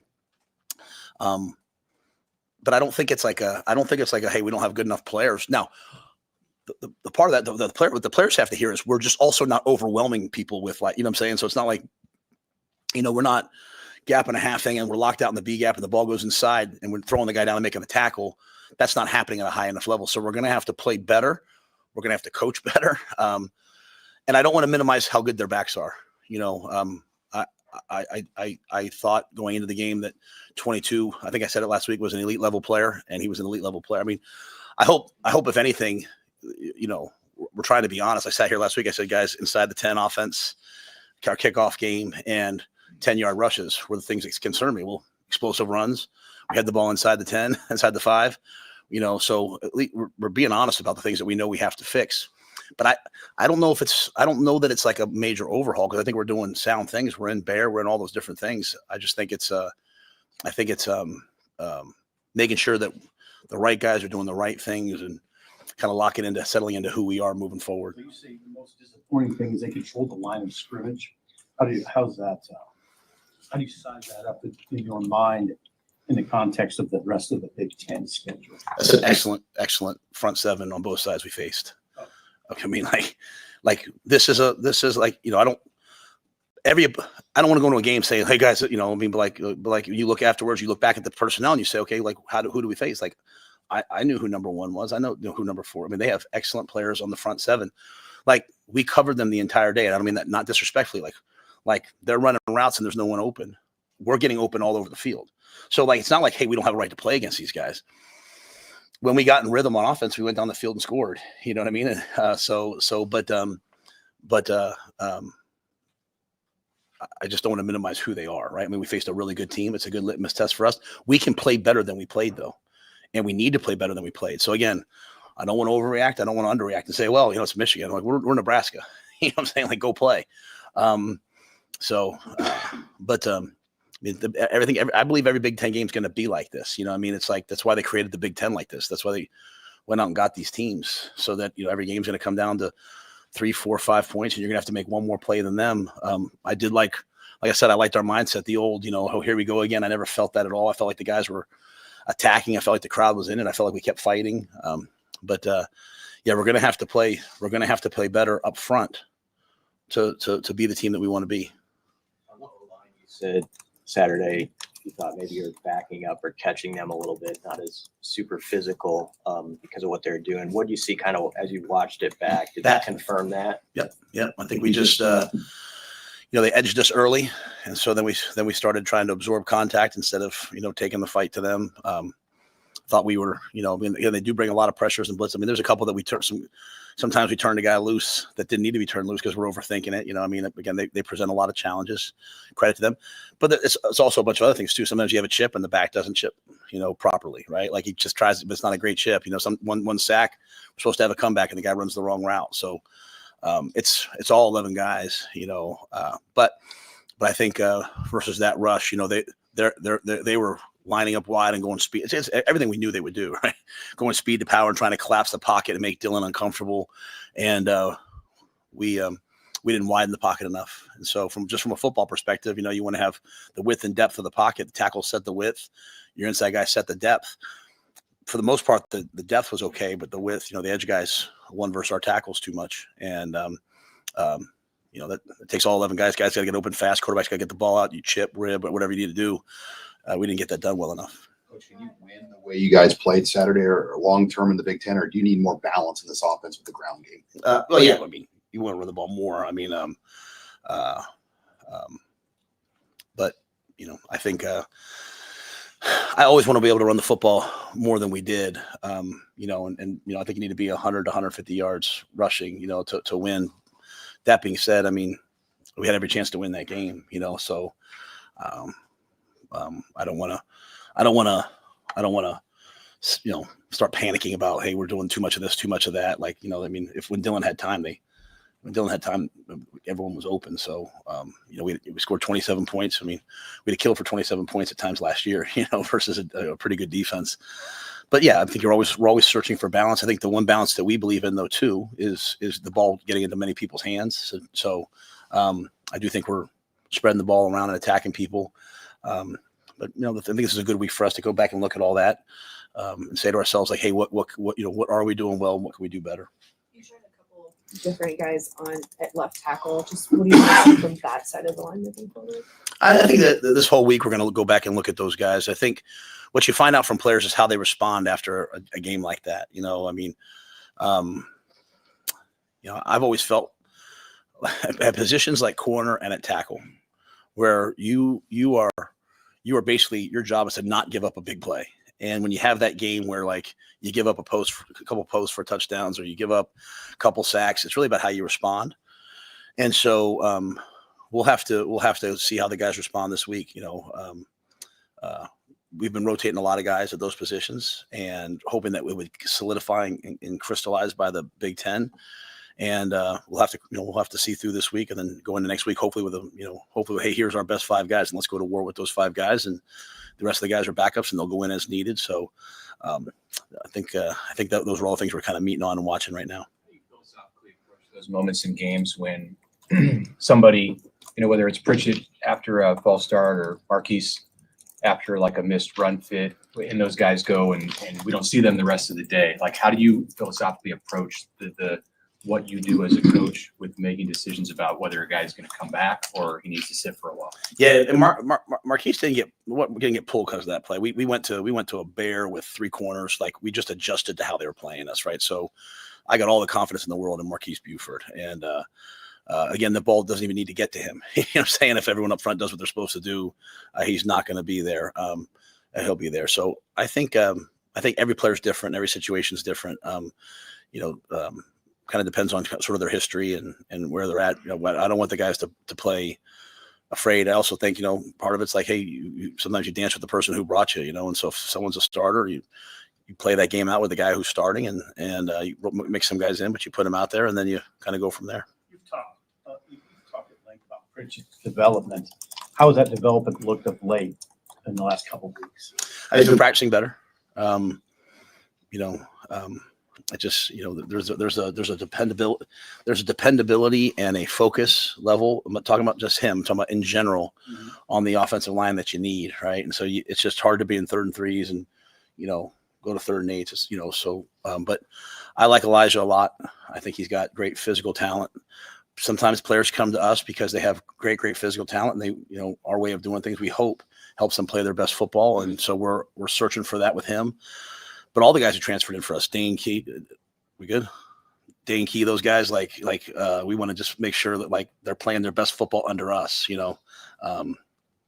So if you're not getting that done, you take it very personally. You try to move forward. I take those things very seriously.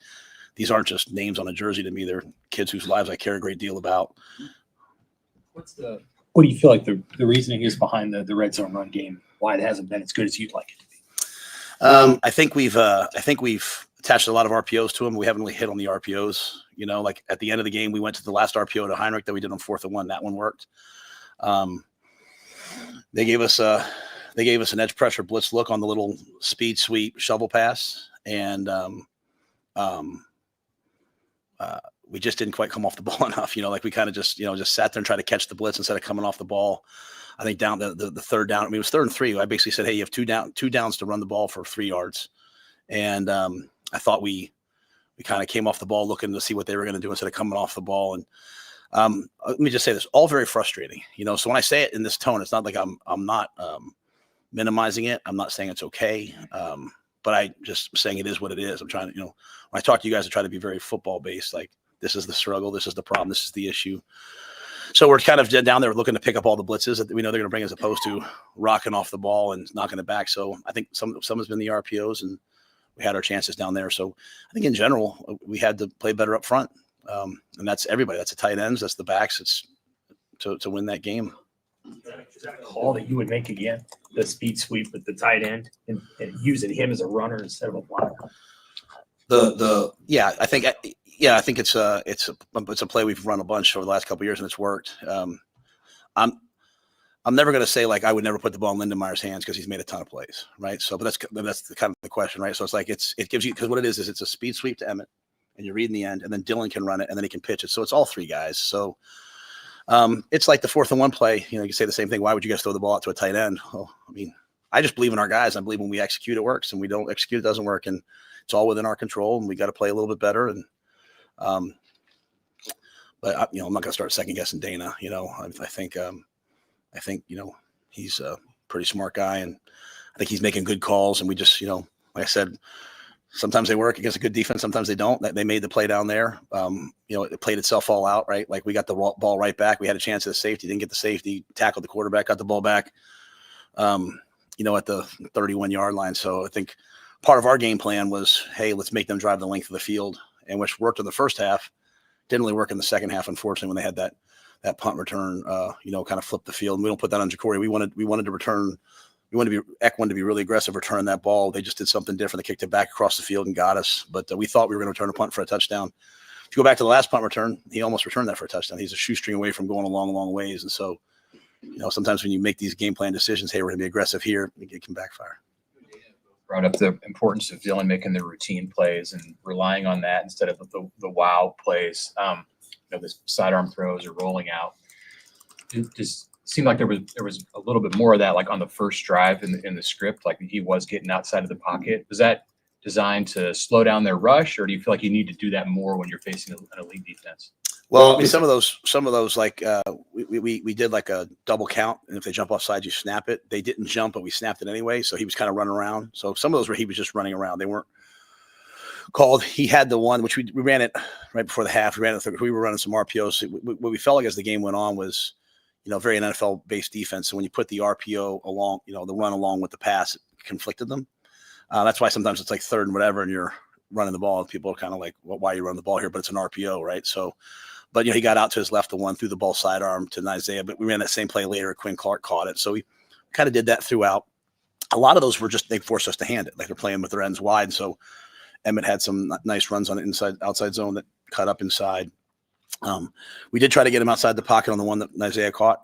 And that was just something we thought would work versus their quarters. When we're in double post with a sail route and just unfortunately stepped out of bounds. And then obviously the pylon tip, the Hail Mary. But, I thought Dylan played an excellent game. I thought he never let the rush bother him. I mean, the touchdowns to Ja'Cory, it's you guys talked a lot about Coach Martindale, who's a great friend of mine, like, how great of a coordinator he is. And he checked the zero and Dylan saw it. He went to 90 gap protection and threw the double move touchdown. Like, I think he played an amazing game in that. But I think the RPO, there's some teams that are bound for RPOs and some teams are just playing man. It's not necessarily as much of an RPO game. We had a couple screens that we threw that should be big plays and we just missed a block, or else we're maybe out for big plays too. So I think it's you kind of attack each team based upon who they are. Coach, what is your schedule for the bye week as far as practice and even with recruiting and stuff? The 2 bye weeks, do you guys get out this time or do you hold those days for bye week numbers? No, we'll be out. Yeah, we have Tuesday, Wednesday, Thursday. We'll practice. We met and did everything. We did everything yesterday like it was not a bye week. They have today off. We'll practice Tuesday, Wednesday, Thursday, and then a lot of us will go out. I'll be out. Coaches will be out Thursday and Friday. As disappointed as everybody is, I mean, the word from recruits is, from that game on Saturday, just the atmosphere, the crowd, the experience, the energy, the intensity, the excitement. I think we had an amazing experience for those guys, and they had a lot of good things to say, and I think they all see kind of where the program is trending. I mean, I think I always believe the two things can be true. You can feel like, hey, we're excited about the ascension that we're on. We're also very disappointed with the result on Saturday. I also say in the look at the top 25, that's where we want to get to. 6 of the top 25 teams have a loss. So like, you can't, like the days of 2 undefeated teams playing for the national championship are over. Like you better learn how to grow up and just, like I said, just have a calculated response and play better next week. So, but to your point, I mean, this is an excellent time for us to get out, get on the road. Recruits are excited about us in the 26 class, the 27 class. We have to double down and go recruit at a high level. With the defensive line, when you're talking about stunting and different movements over there, what are the pros and cons of that, and what goes into how often you want to do that? That's a great question. I think that's kind of what we're looking at. We've made over the last 3 years since Tony came in, we've made a commitment to doing a lot of stuff. We've caused a lot of havoc. We are not finishing some of those movements right now, and it's hurting us really badly. So, do you continue to do it? Do you not do it? I'm not going to sit here and say, "Hey, Michigan State, we're going to do." I'm not going to. I do have to play more games, and I mean, so I don't want to say exactly, but I think there's a lot of merit to that. Like, hey, is this what we should be doing? Who are the players that we have? And what do they do best? And so, like I said, we went to that bare front. We played some 4-3 this game. We had 3 linebackers on the field. We played some 5 down and put 3 corners in the game. So we tried to overload the box and just say, hey, we're going to take our chances in man coverage, which we believe we have excellent cover guys. So I think it's all those questions are really, really important. And when it comes down to how often, I think that comes down to the team you're facing and how they run the football and the things that they do. You have to be careful with line movement when it's when they're an outside zone team. And this was a downhill predominantly inside zone power and counter, and they hurt us on outside zones, so I would prefer to slant into the run as opposed to away from the run.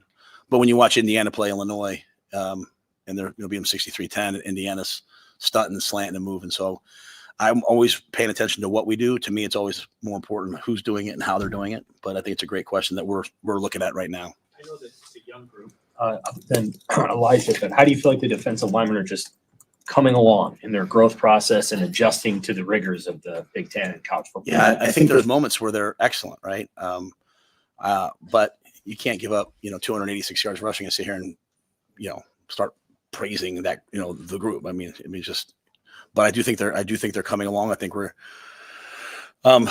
rushing. I think, guys are, we're getting to the quarterback. We at one point they were 1 for 9 until the second to last drive, right? And then they had 3 third downs, and we had a free hitter to tackle the guy on both of them. That's not me calling the guys out. That's the guys would say that to you, right? They run a sprint out into 3 over 3. They run a screen into it. So, we have a chance to make those plays, and that's the slippery slope that we're on right now. And as a head coach, it's very difficult to get up here and, tell the truth without feeling like you're throwing the guys over and have it not be something sarcastic, said back to you. It's like, I want to tell you guys the truth, but it's like, they run a screen, we're dropping a guy in them. He's just got to go make that play and then you'll win the game. And that's not calling that guy out because there's about 50 of those plays. We ran 2 screens on third down where their guy made the play. And so I hate to just say, hey, it's this one group or it's this one guy. It's a bunch of guys, right? I mean, Elijah rips the ball out, Judy rips the ball out, and we go down and score. So I think there's a lot of good things there, but it's not good enough. And that's the important message, is that we have to get better as we move forward. But we've faced a really good team early on in the schedule. We've had 2 close games. We won 1 by 3. We lost 1 by 3. And neither one did I feel the panic that I felt for 2 years here from the guys on the sidelines. I think we have a quarterback. We're 5th nationally in passing yards, 1st in completion percentage. I mean, is that defense or offense? Is that offense? We're 1st nationally in passing yards per game allowed. So, okay. So 5th in opponent completion percentage, no touchdown passes allowed. We just got to get a little better up front, right? Like, it gives me all the good and the bad, right? Think about, we've lost 2 turnovers in 4 games. We're 20th in turnover margin. So, you can be really angry that we lost the game. That's how I feel. Just so we're on the same page. I'm really angry that we lost the game, but I also have to recognize, hey, there's things we're doing well. There's other things we're not fixing. It just can't be just, the D-line stinks, right? It's just because that takes the pressure off everybody else. Like, it's all 11 guys out there that all have to make these plays for us to be successful. So, I think we look like a well-coached team in terms of no penalties. We're disciplined. We're not beating ourselves. It just all has to come to fruition, and hopefully we can get hot doing that, which I'm pretty sure we will. Talking about the Huskers, but curious your thoughts on how Bryce Underwood played. There was only 1 false start. How do you think he handled playing in Lincoln for his first Big Ten game? He's a competitor. Yeah, he's a competitor. He had 105 yards passing. So it wasn't like they tore us up there, but they had the lead, so they were able to play a certain way with him. I thought he was a competitor. He ran hard. Got a lot of respect for him. He's a good young player, and he handled the moment really well. Had the 1 long touchdown run. But I don't want to minimize our pass defense either. I mean, the one was a screen play that went for whatever it went for on that third down. I mean, we played really good pass coverage. We rushed the passer, I thought, at a high level. We had three long runs that just broke our heart. But yeah, a lot of respect for Bryce. He'll be a really good player in the Big Ten for a while. Is this a week you have a conversation with guys about redshirting, and how is that? Yeah, it's really hard. It's really difficult right now because they're telling me, like, hey, we think 5 for 5 is going to pass later in the year. So it's like, what do I do? You know what I'm saying? Like, what do I do? If it doesn't pass now, I think if it doesn't pass now, it's going to pass. I don't know if it behooves a young man right now to redshirt, honestly. I mean, if someone wants to do it, I certainly will talk to them about it.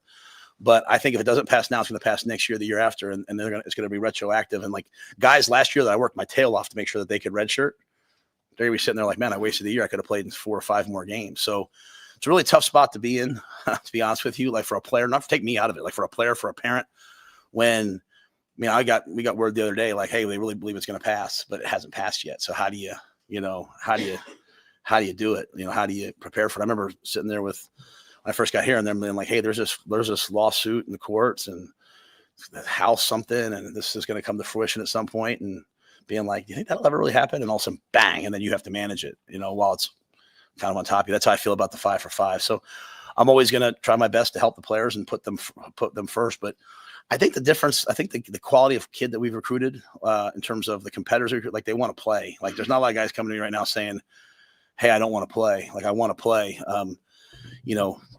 I'm telling our guys, you can be a really good player and maybe not be playing a lot because there's someone really good in front of you, maybe a little older than you. But no one's coming to save you, man. You gotta go fight for what you want. So, you see like Cortez Mills get in the game. Someone gets tired, he gets in the game in 2 minutes at the end of the drive, he just runs his route, gets open, catches the ball. Right? He's just a competitor. So, I think they'll pass 5 for 5 at some point. But again, I'm sitting here waiting on it. We're lucky to have Troy. He's so in the know, but I don't know if it'll behoove guys.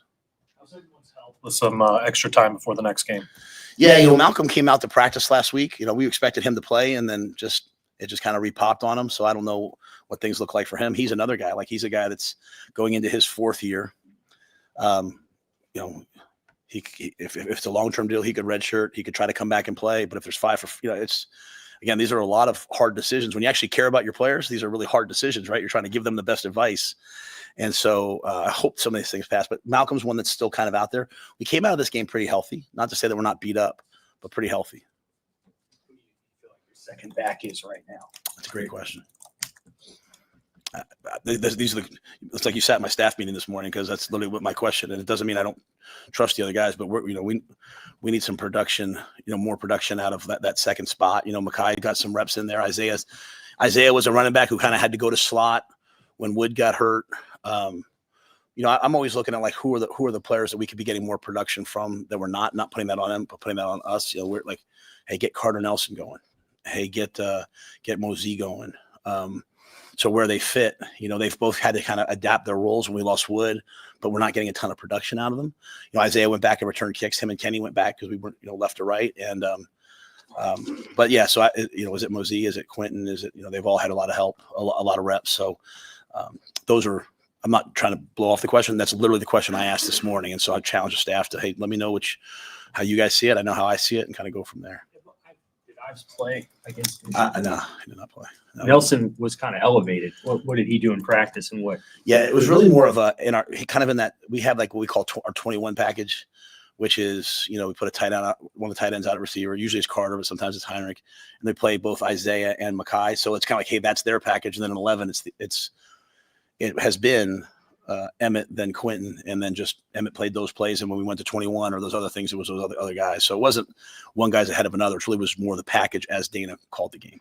You said you haven't experienced that kind of nervousness on Saturday that you experienced in the years past. What qualities about this team is just making you not experience that worriness when the team is down in a game? Yeah, and not to your point, not nervousness, but sort of like that, here we go again. I think we just have a lot of guys who they don't have, like before the game, they asked me about, this many losses versus right.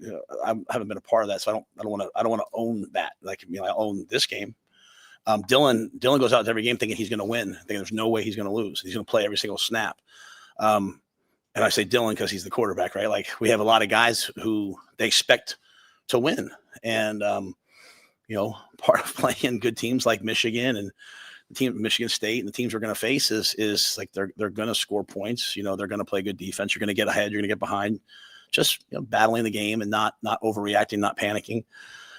I think things as simple as like the level of our crowd, how elite our crowd is, how loud it is, the game atmosphere. Like, I think being at home keeps you in those games, right? Like, the people get loud and get excited. So, but I just think our guys, like, they're not being victims. Like, even right now, like I just said, like, there's a lot of teams have lost a game. Like Texas didn't fold the year up and lost to Ohio State. There's no time to feel sorry for yourself. No one's coming to run for you. Just get better. Take the things you did well, and then fix the things you're not doing as well. And if, to your point, if some of them you can't fix, then you just try to play around them and play to your strengths. But I think it's just our mindset. I got good guys. Just for the sake of clarity, so Ives and Nelson and Mosey, that's pretty even. Is it pretty even on a daily basis in practice? Again, that's what I asked the coaches to decide, right? So I went to them today saying, hey, we have 4 games here now. Tell me who the number 2 back is, and more importantly, no matter who it is, who can play. We need somebody to play more, because it's not fair to Emmett to ask him to be out there that many snaps. Okay, so I think it's that as much as anything. Like, in my mind, we need someone. I don't care who it is. We need someone to take some more reps so that we have fresher bodies out there at that position. So, again, like I said, we kind of, Quentin was hurt. He came back. I chose not to play Mekhi for my reasons last week. Isaiah's had to move back and forth. So we've had a bunch of different guys be the number 2, to be quite honest with you. I think we just, now you're at the bye week. We've seen them all. You have some clarity. We'll have to make a decision here this week. Wish you had the back in hindsight. I think there's a lot of things to that, right? Like, there's money. Some people paid more money than I had. So that's the reality of it. I love our backs, though. I just, I say that, like, I don't mean there's like, you can probably hear a little tone in me, because like there's about 3 people who could say that question to me because they've given me money and NIL to go get players. So I'm saying like, oh, coach, I'm worried about, when people say to me, like, I'm worried about the D line. You know how much a D lineman costs nowadays to go get him in the portal? Like, all right, $18.90 right there. Write a check, and then you can talk to me about what you think we should do. And I say that respectfully towards our players. Like we're going to have to spend a lot of money to keep this roster together. We have a good roster. We have a good team. I think Mekhi Nelson's the starting running back in college football. I think Isaiah Mosey is going to be dynamic. He's just young. We're trying to figure him out. And I think Quentin Ives is a big physical back. But like the whole, like, for me, I want our players to hear, like, I'm not going to start talking about I wish I'd have done this differently because that belittles our own guys. But there is a component to this of, this is the first year, like this is the first roster. This is the first year that we're at where everyone else is at. And so I think you can see how we recruit when people want to come to Nebraska. Recruits want to come to Nebraska, but we just have to have what everyone else has, and we finally do that. Troy's worked his tail off. The Pede family's worked their tail off, and then RevShare now we have maybe not what 10 other teams have, but we have about what everyone else has. And so, I don't want to start playing I respectfully out there, I don't want to start playing the roster game because it takes a lot of money. There's $40 million rosters in college football right now. 40. So I'm just saying. How will those things hold up though, with the rev share cap? They're going to hold up 100%. What's that? They're going to hold up 100%. Yeah, well, they're just gonna have true NIL deals that equate to there's gonna be $40 million rosters out there. How'd you see the onside kick executed when you watch it on film? Yeah, it wasn't good. We're that far away from getting it. One player was just late on the get off. We practiced that. We're only team this is the only team I've ever been a part of. We do it on Wednesdays. And again, make sure I say this so it's heard the right way. I want our players to hear like, hey, you had all these chances to go make the plays. Just double down and go make the plays moving forward. But yeah, we just, a couple guys went and we're like, we want to be at the line when the ball's kicked, and a couple guys were right behind it. That's right where that ball would have gone through. And Carter was about that far away from getting it. Their kid made a nice play. A lot of times those guys will run up and try to block and the ball will get back to the back guy. But, so we had a chance at it. It was the right check. We went across and made the right check. We just didn't quite have the right timing to go get that play. Is Keenan generally that good at that? I think we have an excellent scheme system, and I think we do a great job of getting the ball kicked properly. So, just the timing of it, just the get off was just not quite at the level we want. And that's, I'm going to make sure I say it one more time. We're trying to have a very calculated response. My point to our guys is, it's a, hey, Coach Rule, you should have kicked. I told them maybe I should have kicked the first one. I don't get to go back and do that, right? I chose to go for it on 4th and 2. I went, with the analytics. I went with the field position. Didn't work out. So I have to own that. We stepped out of bounds on a touchdown. We have to own that. We didn't have a guy in the post on the long touchdown. We didn't go fast on that play. There's so many plays like that until there's gonna be some games you can just overwhelm people with talent, but in a game against a team like Michigan, you're going to have to make those plays. But that doesn't mean we didn't make a lot of plays. We made a lot, like the throw. If you could just go back on, if those of you guys who watch the all 22, I know sometimes that's available. Like watch from Dylan's perspective, the throw to Jacory on the touchdown. I mean, it is just guy running down his face, like throws it around them and just throws it to a spot, and the kid runs and gets it. Like those are the things that, like, when I have to get up in the morning, I say to myself, like, you got a lot to build on. That's way better than it was. Keep building. That's what I want our players to hear. I don't care who plays for anybody else. I don't care about anything else. I don't care who we're playing against. Like, number one was a really good player. I expect us to play better against number one next time. There'll be some other good rushers in the Big Ten. But yeah, to your point, the onside kick was, a lot of things were done well. We're just that far away from getting it. Does it bother you that the narrative about Dylan is not about that throw, and it's about whatever they're talking about on CBS, or that it's about off-field stuff? Yeah, I just have always. I'm very hard on our players from an accountability measure. I believe that I hold them highly accountable because I want every player someday to say that their life is better because they played for us. And I know people might kind of roll their eyes, but that's all I want. I want them to say I had a better life because I went there. So that might be sometimes challenging them. But outside of that, I'm going to defend them to the nth. I know how hard they work. Like, even if a guy didn't play well, like, what's the point of like burying him? Like, what is the point of burying that kid? Like I want to try to build him up. I'm not talking about fans. I'm talking about, but when it comes, sometimes I think things are just so lazy. Like, he's completing 75% of his passes. He's played 2 Power 4 teams. Like, even the play with the touchdown to Jacory, like that's an elite level check. That's not somebody in the headset looking over the sidelines and them going like this. And that's Dylan playing quarterback, man. Like, so yeah, I say it to everyone every time the media comes in. I'm like, let's not do the whole just the Mahomes thing. Now, I mean, I get the Mahomes thing, but that's just such an easy. Let's talk about the football. And I think he's playing football at a really, really, really high level. And if you look at his growth from last year to this year, like, he got hit early. He had to run around early, and yet he's one throw, and that throw's not all, it's on him. It's also on the tight end. Tight end breaks out when he's supposed to sit down. Tight end does what he's supposed to do. The ball's completed. And we don't have to throw that interception. So it's a little bit of everybody, but yeah, that doesn't bother me as much as like, I want people to see in these guys what I see in them, right? They play their tails off. And I think, Dylan's playing quarterback at a really high level right now, personally. All right. Okay. Hello. That's Matt Rule. Given an opportunity to talk about his quarterback. So there's at least two moments there where he's going to get aggregated. It'll just happen. You decide which two. You can't talk about. I'm not saying that he shouldn't, for the record, but this is the type of crap that gets aggregated. You can't say that there's $40 million rosters in college football and say, "Oh, listen, there's $40 million rosters." You can't say that and not get aggregated. It's literally impossible. I'm surprised if the Texas Tech football account hasn't tweeted that out already. Yep. And then the thing about Raiola just there, about the Mahomes thing, and he gets pretty passionate about that. I was interested there at the end. We'll come back and sort of recap this, and I have more thoughts on the game, obviously, after this. But I'm interested in his response on a variety of different things: defensive line, run game, all that. It's a huge deal. How about there at the end? This is something we won't have a lot of time to spend a lot of time on today. The onside kick. He clearly thought he clearly thought they should have got that. Yep, you were right there. He clearly thought they should have got dude that. up.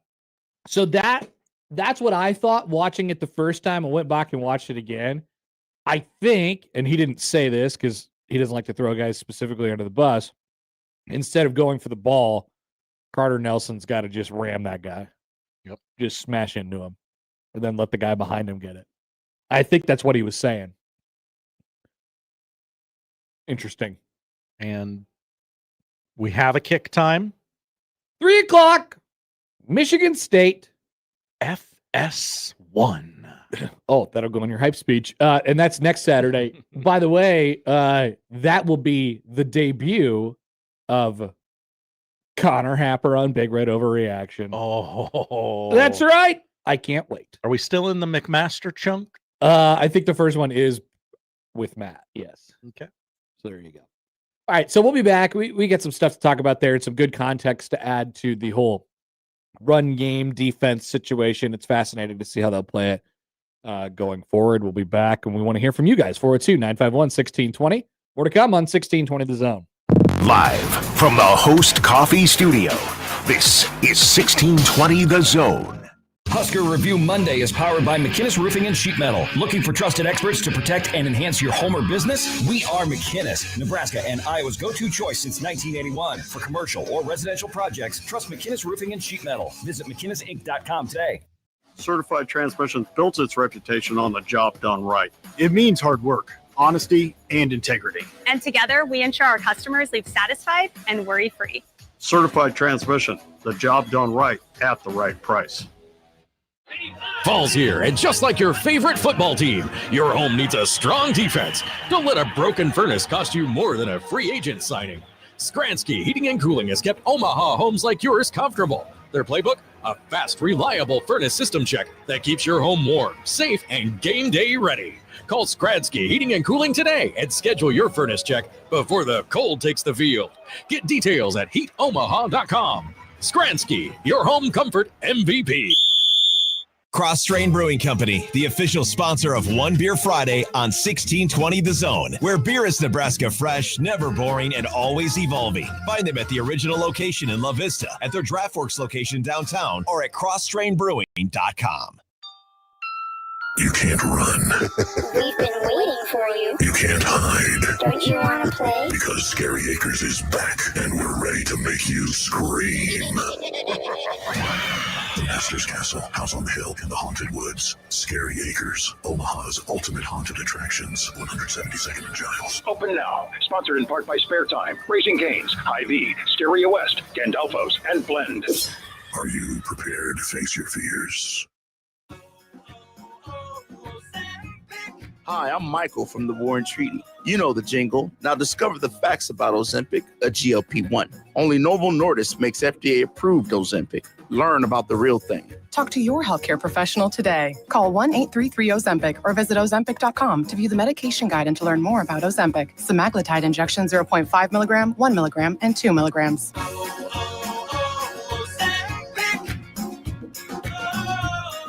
Email us on the Equitable Bank inbox with whatever is on your mind. The Zone Inbox is brought to you by Equitable Bank. We take banking personally. You can get me at matt@1620thezone.com. We want to hear from you on the Equitable Bank Zone Inbox. The Zone Hotline is powered by Prairie Flower Casino. Play longer, win more. KOZ and Bellevue, Omaha, Council Bluffs. This is 1620, The Zone.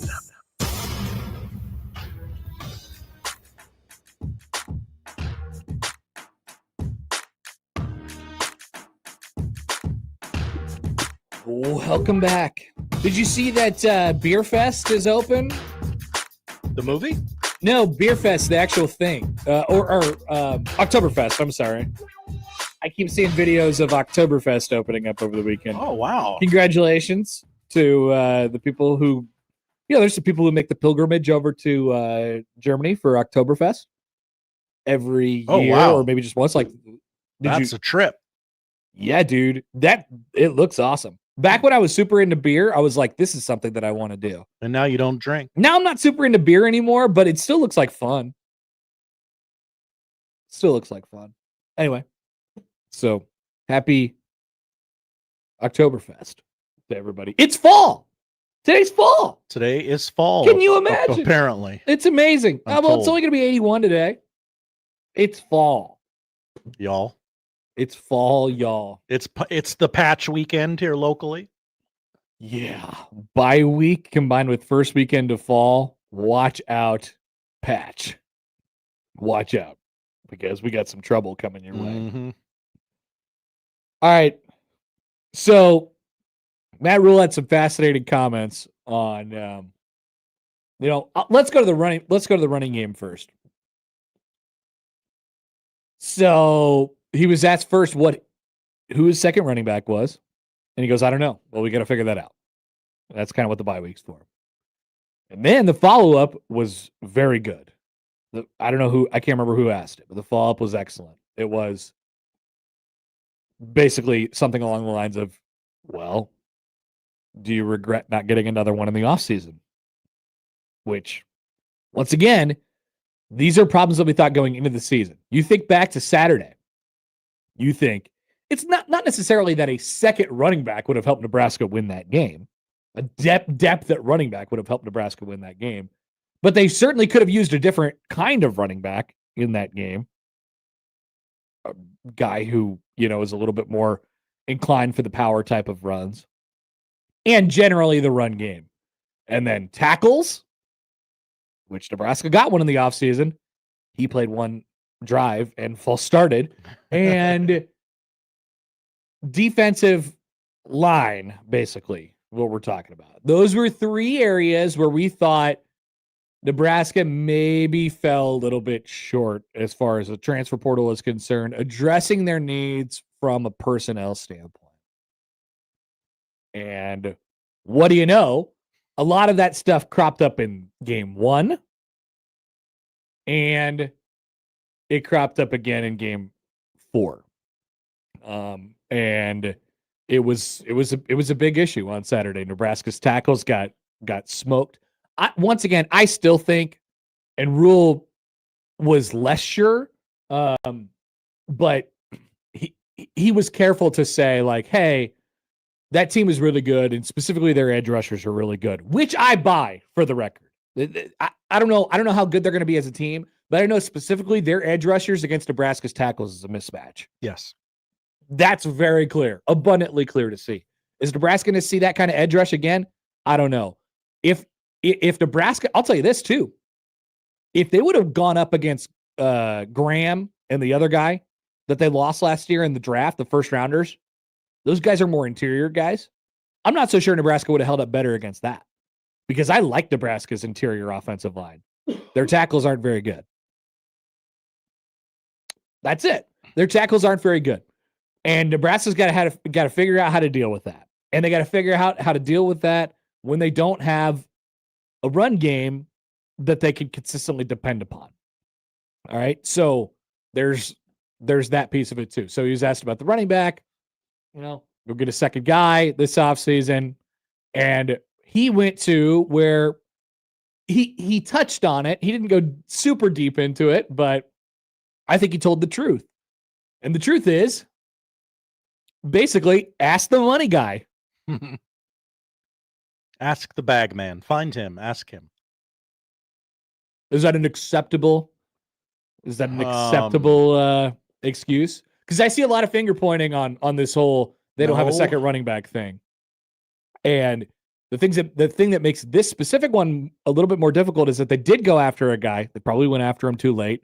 You could probably put it in the category of botching it. Nebraska didn't have the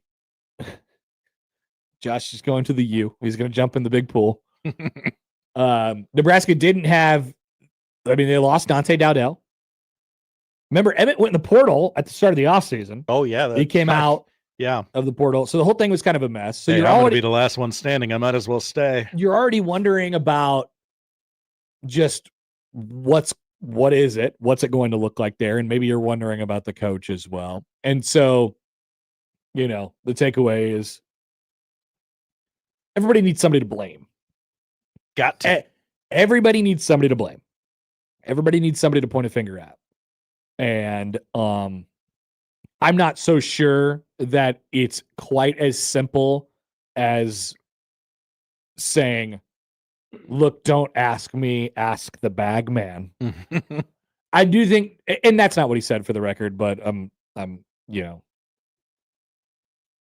I guess I'm just consolidating the answer that he said. I'm not so sure that it's that simple. I think that's maybe a little bit of a cop-out.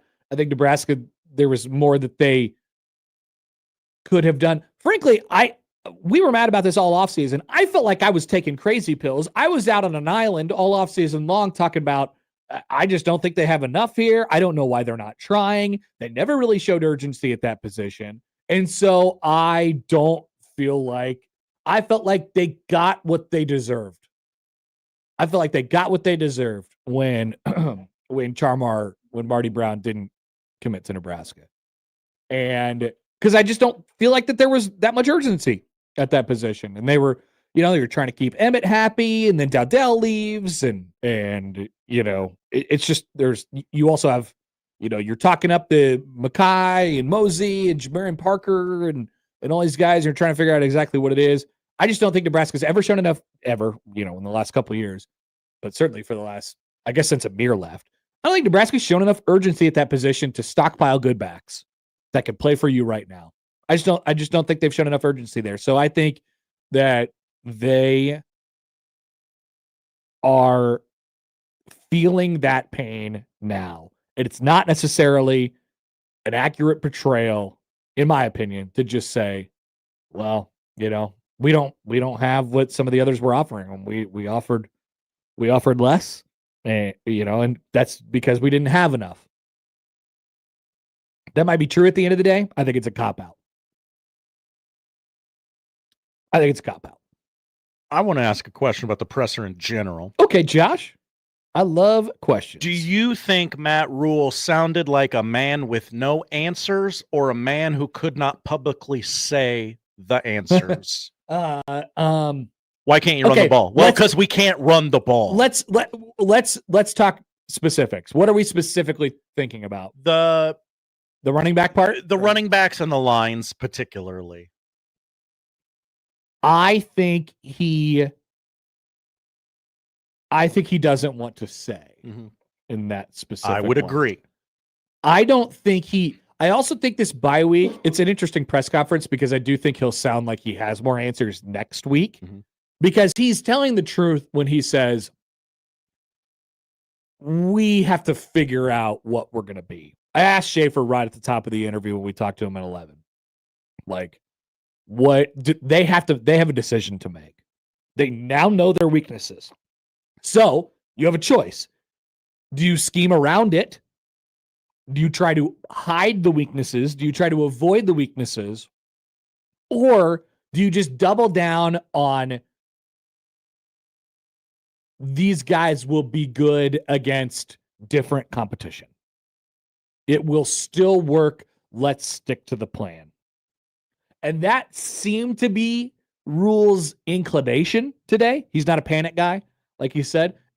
That seemed to be Rule's inclination. Like, hey, look, man, we're not going to throw everything out. We're still getting better as a program and all that stuff. But at the same time, they know that they have to win with this team right now. And how do you win with this team right now? Can you sit around and wait for these things that might not get better, wait for them to get better when you know they might not get better? Mm-hmm. Or do you just take full control and say, we're going to make it easier for you guys. We're going to throw the ball around a little bit more. We're going to get the ball out quick. Dana, take the wheel, right? Like let's get ultra aggressive on defense. Let's get super duper explosive on offense. Let's score 40 points a game. And then when they pop the 75-yard runs on defense, people say, what the hell? But you're also up by 21. I don't know. It might not be that far to the end of the spectrum, but you get what I'm saying. There's a decision that they have to make. And that's happening now. That happens this week. So on that, Josh, it's a great question. Thank you. I don't think he knows. But I also don't think he needs to know at this exact moment because they don't play for 12 more days. 3 o'clock FS1. 3 o'clock FS1. People forget that. 3 o'clock. 3 o'clock is that's not 2:30. Yeah, but that's an FS1 time. Yeah.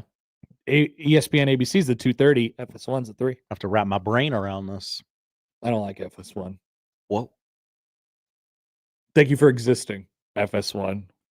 But our TV is on FS1 right now. I know. And it's got a guy, what's that, Matt Hasselbeck? Why's he wearing a Vanderbilt hat? Is he a coach there? Vandy scored 70, so I'm going to break this hat out. What a weird thing.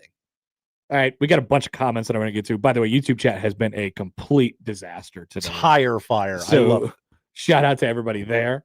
Thank you for being here. Appreciate it. Let's go to the Prairie Flower Casino Zone hotline. Here's Randy. Hey, Randy. Hey, not what I called about, but as you're talking about the challenge of running, have they ever heard of a screen pass?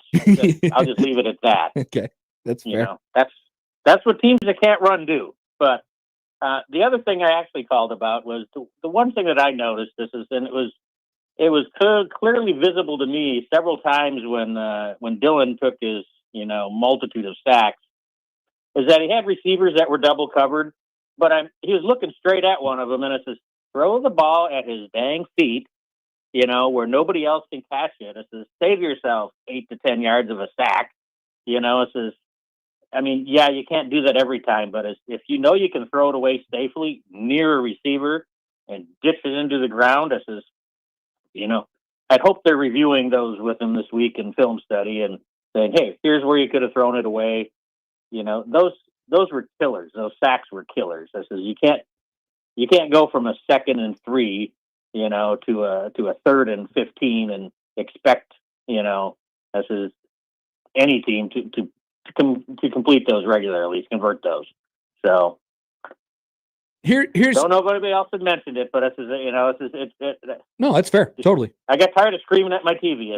Old man from screaming at TV. It happens. It happens, Randy. Fall away. Thank you, Randy. See you later. Recreates a little Saturday action. So there's a give and take with everything, right? So I said earlier in the show, Dylan is, when he is pressured, you see a lot of quarterbacks oftentimes speed up and they start seeing stuff that's just not there, right? That's when interceptions happen. That's when turnovers happen. Dylan is much more likely to hang on to the ball and go into a bit of a shell. And yes, he will take some sacks as a result of this. Also, Randy, I would add this, though. There's a positive side to this. Mm-hmm. Dylan has now possessed and shown the athletic ability to get away from some of these. Like those extra plays that he makes when he turns down and starts kind of moving around and running around in the pocket. if he's just ditching it out of bounds whenever he sees it and it's not there or there's pressure in his face, then you eliminate the opportunity to make plays. I don't want to limit Dylan's ceiling, but at the same time, I don't want to take sacks. But you can't have one or the other, right? You have so if we get 2 or 3 plus Dylan plays, and he makes a play out of the pocket, but you're thinking earlier on in that play he should have just thrown it away, then that play goes away, but then the sacks go away too. You know what I mean? So there's a push and pull, and there's a give and take with all of this. I just think you work with the type of quarterback that you have. And I think Dylan possesses the ability to make plays after the first read or after the first pressure comes his way. There was a couple of those on Saturday. I mean, he not only took the 7 sacks, there was a lot more pressure than that, but he also made probably 3 or 4 guys miss, extended 3 or 4 plays in the pocket. He wasn't Auburn's quarterback. I'm not trying to cut that ceiling off of him. So I think the answer is Nebraska's just got to protect better. I don't think a lot of that. I don't think a lot of that it's on Dylan. He turned some down that he should take, that he should throw for sure. And I would like to see him, if Nebraska's going to need 30, 35 points to win these football games, I'd like to see him take a couple more chances, and if he throws 10, 12 picks at the end of the year, then so be it. But maybe he'll throw for 350 yards, in all these games. So I think all that too goes back to the question that you asked, Josh, what is this, what is the evaluation of this team so far? And what do they think it's going to be going forward, and which direction do we go? You got to pick a road, Yes. You got to pick a road. Yeah.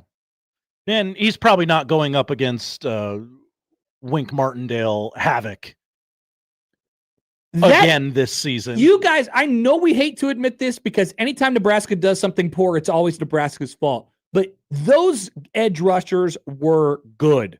Other teams trying to win the game too, right? Those edge rushers were really good. Nebraska's tackles leave something to be desired. There's Absolutely. no doubt. But you go Barham, this is just a bad matchup. You go Barham against Teddy. Teddy's 9 feet tall. Barham's a little guy, speed rusher. He's in a track stance. He goes right under him every single time. Not every team has that. But most teams are pretty good, right? Sure. So it's very possible that Nebraska could keep the same performance level of those two outside guys, and Dylan only gets hit 3, 4, 5 times in a game instead of 10. So both things can be true. Both. I know we hate nuance. Don't you miss football season, Josh? Are we? Isn't this officially football season again when we break up the phrase both things can be true? Absolutely. That's how you know. Poll question. We really don't talk about that during basketball season, do we? Yeah, both things can be true. Both things can be true. All right, more from you guys. Maybe we'll wade into the waters of this dumpster YouTube chat. See what's going on in here. Got some text that I want to get to as well. We're back after this on 1620 The Zone. Kevin Harlan here from Monday Night Football on Westwood One. Week 3 takes us to Baltimore for a showcase of 2 hot quarterbacks. When the Ravens, led by Lamar Jackson, coming off a 4-touchdown win last week, take on the Lions, led by Jared Goff, coming off a 5-touchdown performance. Join me and Hall of Fame quarterback Kurt Warner. Detroit at Baltimore on Monday Night Football. If it's the NFL, it's on 1620 The Zone. Your Omaha area forecast from the Godfather's Pizza Weather Center and KETV News Watch 7. Patchy fog possible this morning, giving way to partly cloudy skies for your Monday afternoon. 20% chance of storms, but storm chances increasing this evening and tonight with severe weather possible. Our main threats primarily large hail, gusty winds, though an isolated tornado and heavy rain can't be ruled out. High today in Omaha of 83 degrees with winds out of the south 5 to 10 miles an hour. I'm meteorologist Caitlin Harvey with KETV News Watch 7. At Sid Dillon Chevrolet, get employee pricing on over 200 select Chevys. Shop at Nebraska's #1 volume Chevy dealer group or at SidDillonChevy.com. Together, let's drive. are what drives us. Sid Dillon. Husker Review Monday is powered by McKinnis Roofing and Sheet Metal. Looking for trusted experts to protect and enhance your home or business? We are McKinnis, Nebraska and Iowa's go-to choice since 1981. For commercial or residential projects, trust McKinnis Roofing and Sheet Metal. Visit McKinnisInc.com today. Nebraska Lottery. Do you have a new lotto game called Nebraska Pick 4? Yes, sir. It costs just $1 to play. There's a $6,000 top prize with drawings every day, and you can choose from 6 different bet types. Kind of like Nebraska Pick 3 with a bigger jackpot and more bet options? Yes, sir. Any other questions I can answer? Yeah, I misplaced my phone. Do you know where it is? You're using it. So I am. You lottery people know everything. Straight bet top prize odds 1 in 10,000. Hi, this is Tom Osborne. Join me on September 23rd and dine at your favorite local Renza in support of Teammates Mentoring. 10% of Renza sales on September 23rd will benefit your local Teammates Mentoring chapter. Teammates Mentoring helps students reach their full potential by providing a caring adult mentor to meet with them once a week in school. Thank you for your support of Teammates Mentoring. We will see you at Runza on September 23rd.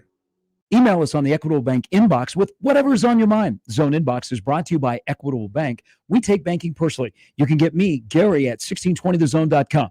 We want to hear from you on the Equitable Bank Zone Inbox. You hear that? That's the sound of your business losing money. Legacy phone systems weren't built for today's teams. OpenPhone gives your business a smarter way to stay connected. OpenPhone lets you manage calls, texts, voicemail, and contacts all in one place so that you and your team can deliver a seamless customer experience from ring to... Need to take calls on the go? OpenPhone automatically transcribes, summarizes, and highlights next steps from every call, so you never miss a detail. Need insight into what closes a sale? With OpenPhone's AI call tags, you can instantly spot key topics like objections or pricing questions, and use those insights to coach your team and level up every customer interaction. And yes, you can bring your existing number with you for free. Keep your team in sync and your customers happy with OpenPhone. OpenPhone. No missed calls, no missed customers. Try OpenPhone for free at openphone.com/sports and get 20% off your first 6 months. That's openphone.com/sports. openphone.com/SPORTS. Life insurance. Why are you putting it off? Can't afford it? Too much hassle? Think you don't need it? There's lots of excuses for putting off life insurance. But if you weren't there, who would pay the mortgage and other bills? With Ethos, you could be covered in 10 minutes and boom, family protected. Ethos, fast and easy online term life insurance. Up to $2 million in coverage with no medical exam. Some policies as low as $1 a day. Answer a few health questions and get your free quote at ethos.com/play. That's ethos.com/play. Roofing, siding, and gutters. Make the right call with the rooferys at John Higgins Weather Guard. Let's get back to the Connor Happer Show on 1620 The Zone. Here comes the clown.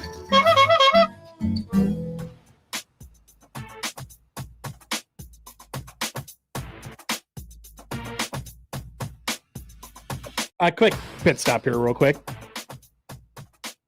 You know, it's one thing if it happens once, but if it happens every single week for like a long time now, you're starting to wonder, what's up with Andy Reid and Travis Kelce always yelling at each other? Always, every single week. So Andy Reid got asked about it going into half, and he was like, yeah, it's good. You know, we need some juice. And I'm like, ooh, that's the tough sell for me. I mean, they definitely need some juice, and they got some juice coming out of the second half last night, but I was starting to run through my mind. I'm like, this is where it all ends. This is where it all blows up. All great dynasties come to an end at some point, and you know it when you see it, right? If you start 0-3 with a Sunday night loss to the New York Football Giants, that's where it ends. But the Chiefs live and fight another day thanks to the incompetence of Russell Wilson. Thank you, Russ. And Brian Daboll. I have a quick theory on this. Okay. I know we don't want to spend a ton of time on this. Oh, we can spend time, Josh. I think some of this is, especially recently, is Travis Kelce coming to grips with, it's over for me, and I don't know how to handle that. Collinsworth was like last night. He was like, you know, Kelce's he's not an A+. He's not what he used to be, but he's a good complimentary player. I don't do a good Collinsworth, but that's what he tried to couch it with, like, is that what he used to be? But he could be a good complementary player. But him and Mahomes were not on the same page last night, and then they all started yelling at each other. We got guys throwing helmets and stuff like that. If they wouldn't have won that game, God forbid, I don't know what the conversation would be like in Kansas City. That's actually an interesting what if. I think they like that other tight end a little more than Travis, but they can't publicly do that just yet. No, the Swifties would kill him. Yeah. Oh, man, then they're all going to have to find teams or not watch football anymore. And it's going to be a sad ending when it ends. Yeah. Will they all become Bills fans? Like, Haley's all right. Maybe. What team does Travis Kelce end up on to end his career? Oh, you think he's going to I don't see that happening. Okay. You think he's just going to stick in there? I think this year would have been the year to do that. Okay. He just retires a Chief after this? Yeah. Yeah, you're probably right. Ooh, but if he was going to Eagles? Titans. Oh, there's always Taylor loves Nashville. That's what I'm saying. That's where all the washed up superstars go, right? Only team to make the Colts punt this year. That is true. Congratulations, Josh. Hang the banner. Big win for the Titans. Speaking of hanging the banner, all right. So let's do this real quick. Indiana football. All right, Josh. 63-10. And it wasn't that close. Most points scored by a Big Ten team against a top 10 team or something like that. They did to Illinois exactly what they did to Nebraska last year. Yeah. I mean, just complete. It was all of these drops, Josh, lined up and won. That's a dilemma. It was. Oh, no! Disaster! What a bad idea! Bad. Goodness! Bad. So bad. Did you see what he said today? Yes. Okay. Because I can't. So go ahead. Tell people what he said today, Josh. At his weekly press conference. Tell people what he said. When asked about playing at Iowa, quote, a more difficult challenge than the last one for sure. He was specifically talking about like the lines, I right? believe so, yes. So a couple things here. Illinois, biggest sham of a top 10 team possibly that any of us have ever seen. Oh, okay. Okay. So first of all, before Indiana goes hanging the banner again, just remember that 63-10 is incredibly impressive. I cannot lie. It was impressive. In Illinois, sham. We've known this. They rated them highly because it was a projection. They have the easiest schedule in the world this year, and they thought, oh, that could be this year's Indiana. That could be this year's Indiana. Let's rate them highly.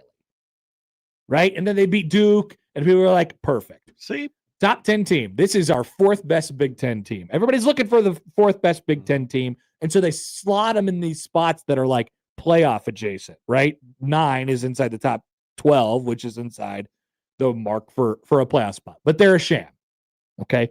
They're probably going to go 9-3 or something like that. They ain't top 10. Nor will they sniff the college football playoff. Indiana was very impressive. So here's my come to Jesus moment with Indiana. All right. It's the thing that I have a problem. I have a problem with two things. I have a problem with Signetti because he's annoying as hell. But mostly, I don't understand why people love him so much. Has this not always been my problem, Josh?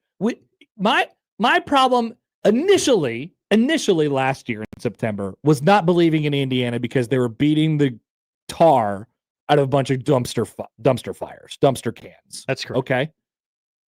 And then eventually reality sets in and you're like, well, it doesn't actually matter how good they are anymore. They're going to make the playoff because their schedule says they're going to make the playoff. We'll see how they do against Ohio State.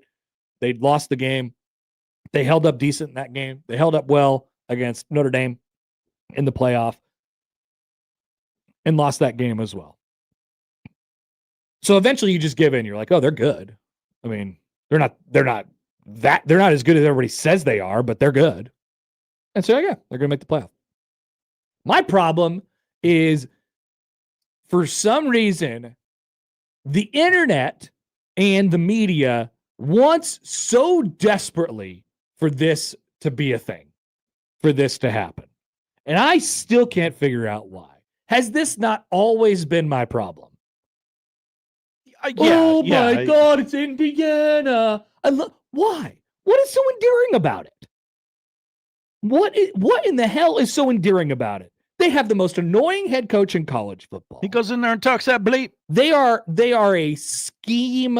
Like, look at what they've done with quarterbacks over the last 2 years. They turned Curtis Rourke and Fernando Mendoza into superstars, right? It's not like they're physically beating the jump. They win a lot of one-on-one battles, and it is a scheme-heavy thing that they are doing. Ultimately, you're going to get beat by pretty much every single team you play that has equal or better talent than you do. And there's nothing wrong with that. They've created themselves a very, very solid college football program over there at Indiana. But my problem is rooted in everyone else going goo goo gaga over these guys. He talks that junk. We like that. I hate that. He backs it up. Whatever happened to hating that?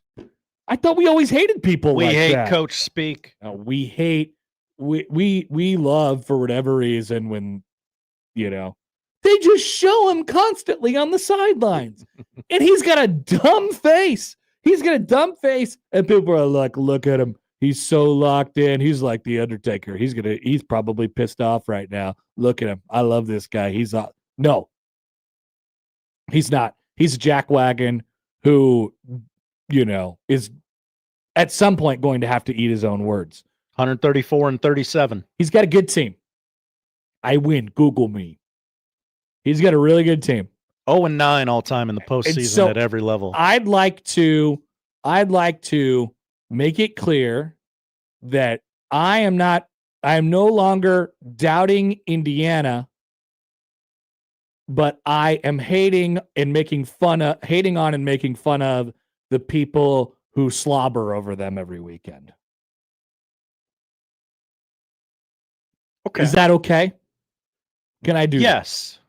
Now, I mean, I'm not like super convinced that they're like one of the best teams in the country. I think people have an inflated idea of what they are. At Oregon, at Penn State, still coming. 100%. Like they're going to lose those games. Now they could win every other game and still make the playoff. They still might make the playoff. Yeah.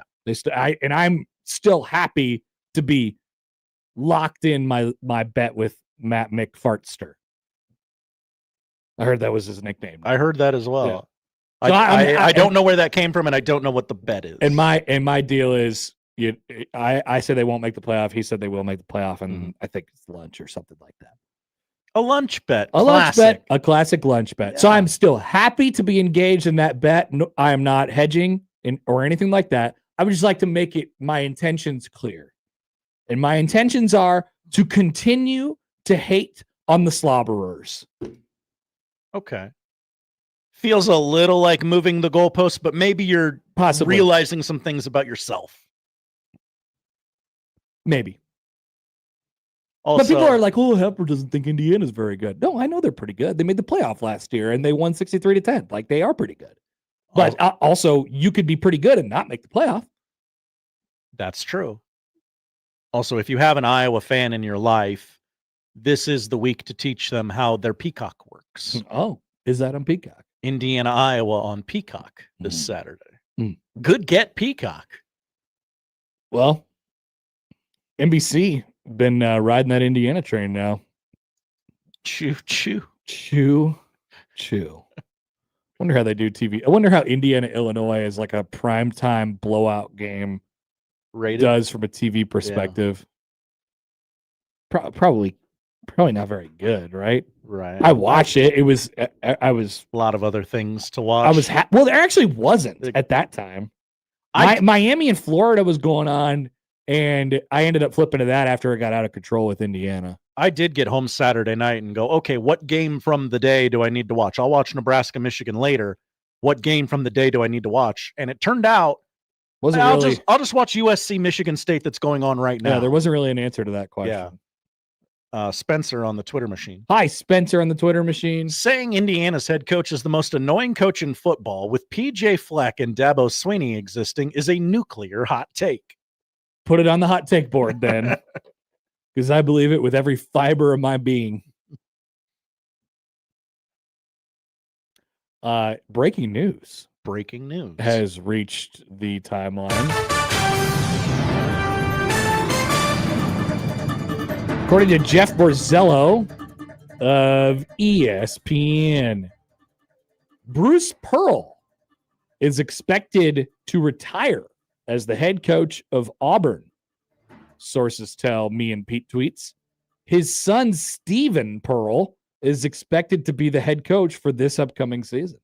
It is quite abrupt from Bruce Pearl. Bruce is expected to either gain a cabinet position with our current president or a daily talk show on Fox News.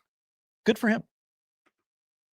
Are you reporting this, Josh? I am not. You should report it and get aggregated. That big is time. speculation. You might have a more popular tweet than me. I might tweet it. All right. We'll be back. Also, who is Steve? Who is Stephen Pearl? Steve Pearl. It's like Steve Belichick. Like who? I'm sure. Maybe he's a known good assistant, but what a move! Never a dull moment out there at Auburn, is there? There really isn't. They're going to fire their football coach. We'll be back after this on 1620 The Zone. But first, a word from our friends at Underdog. Football is back. Underdog is the best place to make picks and win money all season long. You can play right now in the state of Nebraska. It's so easy. It's so easy that I could do it right now. Look at me on Underdog on my phone right now in the state of Nebraska. So take a look at the game tonight. Let's go with some more options for you. Jared Goff, 1.5 pass touchdowns. Higher or lower tonight. I like this one. Amon-Ra St. Brown, 1/2 of a rush plus receiving touchdown. Higher or lower? Higher is 1.09 times your money right now. That's the direction that I would lean for tonight. So you can check all those options out on Underdog. Download the app today and sign up with promo code HAPPER1620 to score $50 in bonus funds when you play your first $5. Promo code HAPPER1620. Millions of fans have already won billions making picks on Underdog. Will you be next? Underdog, make picks, win money. Must be 19 or over, present in Nebraska. Terms apply. See assets.underdogfantasy.com/web/play and get terms _DFS_.html for details. Concerned with your play, call 1-800-GAMBLER or visit www.ncpgambling.org. Upon further review, the host point is good. The Connor Happer Show returns in minutes on 1620 The Zone. It's football season, so grab your friends and make Sky Bar and Grill your football HQ. Feel like you're in the games while watching our massive TV walls and large screen TVs. Enjoy all your favorite beverages and food options with your group and place your bets with a PFC Sportsbook to cash in. All with the friendliest service around. Get in the game at Sky Bar and Grill, located inside Prairie Flower Casino. Play longer, win more at Prairie Flower Casino, just minutes north of downtown Omaha. Must be 21. Please bet responsibly. At J-Tech Construction and Solar, they do it all. Roofing, siding, windows, doors, gutters, and solar. As the official exterior and solar experts of the Huskers, they take pride in protecting homes and powering the future. J-Tech is hiring. They're searching for motivated sales reps in Omaha and a front desk superstar to join the team. Great pay, uncapped commissions for sales reps, and a winning company culture. J-Tech Construction and Solar, proudly the official exterior and solar experts of the Huskers. YourExteriorExperts.com. Oscar's Pizza and Sports Grill is always looking to make your game day bigger and better. Cheer on your favorite team this season in front of a 22-foot LED video wall showing up to 8 games at once. TVs are everywhere else you can look with a state-of-the-art audio and video system. Enjoy a big old pizza or award-winning char-buffed wings. There's just no better way to do your game day. Oscar's Pizza and Sports Grill, 173rd and West Center Road, and for takeout at 162nd and Maple. Fall into savings and drive something new at Woodhouse Chevy. Whether you're tailgating, planning a fall road trip, or driving your daily commute, there's a vehicle in the Chevy lineup that's perfect for wherever the road takes you. From reliable trucks to spacious SUVs, you'll find a wide selection of inventory, plus special financing and limited time offers available now. Shop online anytime or stop by one of our 2 convenient locations in Omaha or Missouri Valley. Woodhouse Chevy. Together, let's drive. September is National Preparedness Month, so it's the perfect time to ask yourself some questions like, how much food do you have on hand for an emergency? How would you get clean water if the tap went dry tomorrow? What would you do if a storm knocked out the power for a week? If you don't have good answers to those questions, that's okay. Because right now, My Patriot Supply, the most trusted name in emergency preparedness, is making it simpler and more affordable than ever before. In honor of National Preparedness Month, we put together a comprehensive all-in-one kit that covers the emergency food, water filtration, heat, and backup power. Imagine the peace of mind you'll feel knowing all your bases are covered. And when you go to mypatriotsupply.com during September, not only will you find huge discounts on all of our preparedness essentials, you can even score over $1,500 worth of survival gear free when you stock up on a 1-year food supply. Head to mypatriotsupply.com for details. That's mypatriotsupply.com. Call Moose Roofing. The Moose knows how to roof. Remember, no matter how you listen, it's still AM radio. 1620, The Zone.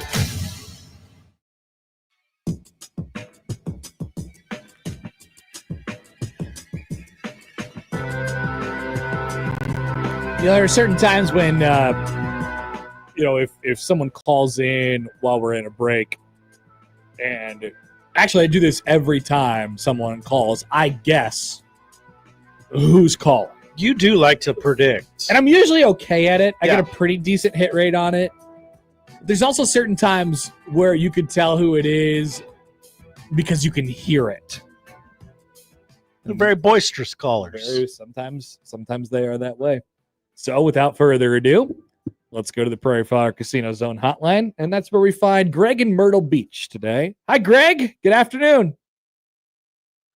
Good afternoon, my friend. How are you, sir? Wonderful, wonderful. Always great to talk to Josh, the man of many rings and many mayoral votes. People forget that. At least one. That's right. Many, many votes, many rings. Yeah, bear with me because I'm a little bit hot and bothered anyway. They took my man Charlie Kirk out. Was with Charlie 3.5 weeks ago here when he came to Myrtle to speak. And then I had to listen to that crap presser with middle school rule. So I'd like to, and then after that debacle on Saturday, I had the somewhat displeasure of listening to Big Red underreaction. And what I don't understand is a guy who was there when frickin' Taggy took it across. Why is there zero anger, zero standards, and that damn lapdog media in Lincoln who never asked any tough questions? Now let's analyze this. What really happened Saturday? Oh, we lost to mighty Michigan in a close one at home. Golly gee Wally. Wrong. Michigan and Alabama have gone backwards in a huge hurry because the GOAT Saban and Harbaugh are gone. Kalen DeBoer and Sharon Moore are huge downgrades in coaching at both schools. But damn, average Sharon Moore wasn't even on the sideline because Michigan knew that they could clown us with coordinator coaching, and that's exactly what they did in our house. And for the love of God, quit bringing it out. It's blasphemy to bring out our great teams of the past in front of this fecal crap that we're putting on a field in uniform now. So what really happened? They knew that they could beat us with a damn coordinator, and they did. So yeah, what happened really? Saturday, we lost the battle of recently canned crap Charlotte coaches. Yeah, the immortal Biff Poggi, 6-16 in his 2 1/3 seasons at UNC Charlotte, the bottom dweller of the mighty AAC. And he punked our ex-NFL disaster middle school rule, who was 11-27 in Charlotte with the Panthers in his 3 1/3 years of a freaking clown show. Poggi calls exactly 0 of his 3 timeouts at the end holding penalty on 4th and 17 to put the game away, and we still can't capitalize. We got another punt we fielded down our own damn 3-yard line. And we have a defensive wasted timeout at 7:22 in the fourth quarter when we have 11 men on the field. 11, not 12. So now the Bomb is 2-23 against ranked teams. He's 2-11 in one-score games. We allowed 6.2 yards per carry. 6.2. Role coach teams do not finish. And then in the presser, he insults our collective intelligence. I used to think Nebraska fans knew about football by talking about the damn Tennessee-Georgia game he watched last week, when he backed his ass out of playing in Knoxville the same day and canceled the home series with Tennessee. So he's the Massengill MVP. But the Cowardly Lion did manage to beat Houston Baptist. And so now, big picture, like I told you we would be, we're in jail two ways. Number one, with his damn contract, because Super Trev gave a fired crap NFL coach all the leverage for absolutely no reason. Just like I told you. When I told you that Satterfield sucked, and you said, oh, Greg's an idiot. And secondly, now you're caught between the Scylla and Charybdis. Oh, I'm sorry. That's a rock in a hard place. Because what are you going to do with your offensive line? You can argue that the least effective, most likely, who should have been fired off of the pro staff was Donovan Raiola. But now you're in prison because you can't get rid of him because Dylan will bail. And I told you from day one, we called you and told you that Pritchett sucks. I was in Tuscaloosa for the Alabama Gamecock game last year, and Stewart and Kennard, both of South Carolina's DNs, which was the best player in the country, they ate his ass for lunch. Period. Watch it. I told you it was on film. And I also told you that there were other issues because he's been arrested twice. Driving a Dodge Challenger all over Tuscaloosa over 100 miles an hour. He got away from the cops. Then they caught him, and he didn't even have a damn license plate on the car. I rep a lot of players have for dozens of years, forever. And one of the things I don't do is I don't deal with thugs. So now this damn guy, I don't practice law in the state of Nebraska or Alabama. But I do know one thing. In most states, if you knowingly pass along an STD to another person, that's a crime. And he was charged with that too. And you paid him $1 million. You can't evaluate, you can't coach, you can't do anything, and we're tired of sucking. We told you this was going to happen with this bum. And I appreciate your time. Have a great day. Okay. Thank you, Craig. We didn't have to get personal. That call was brought to you by Alltel.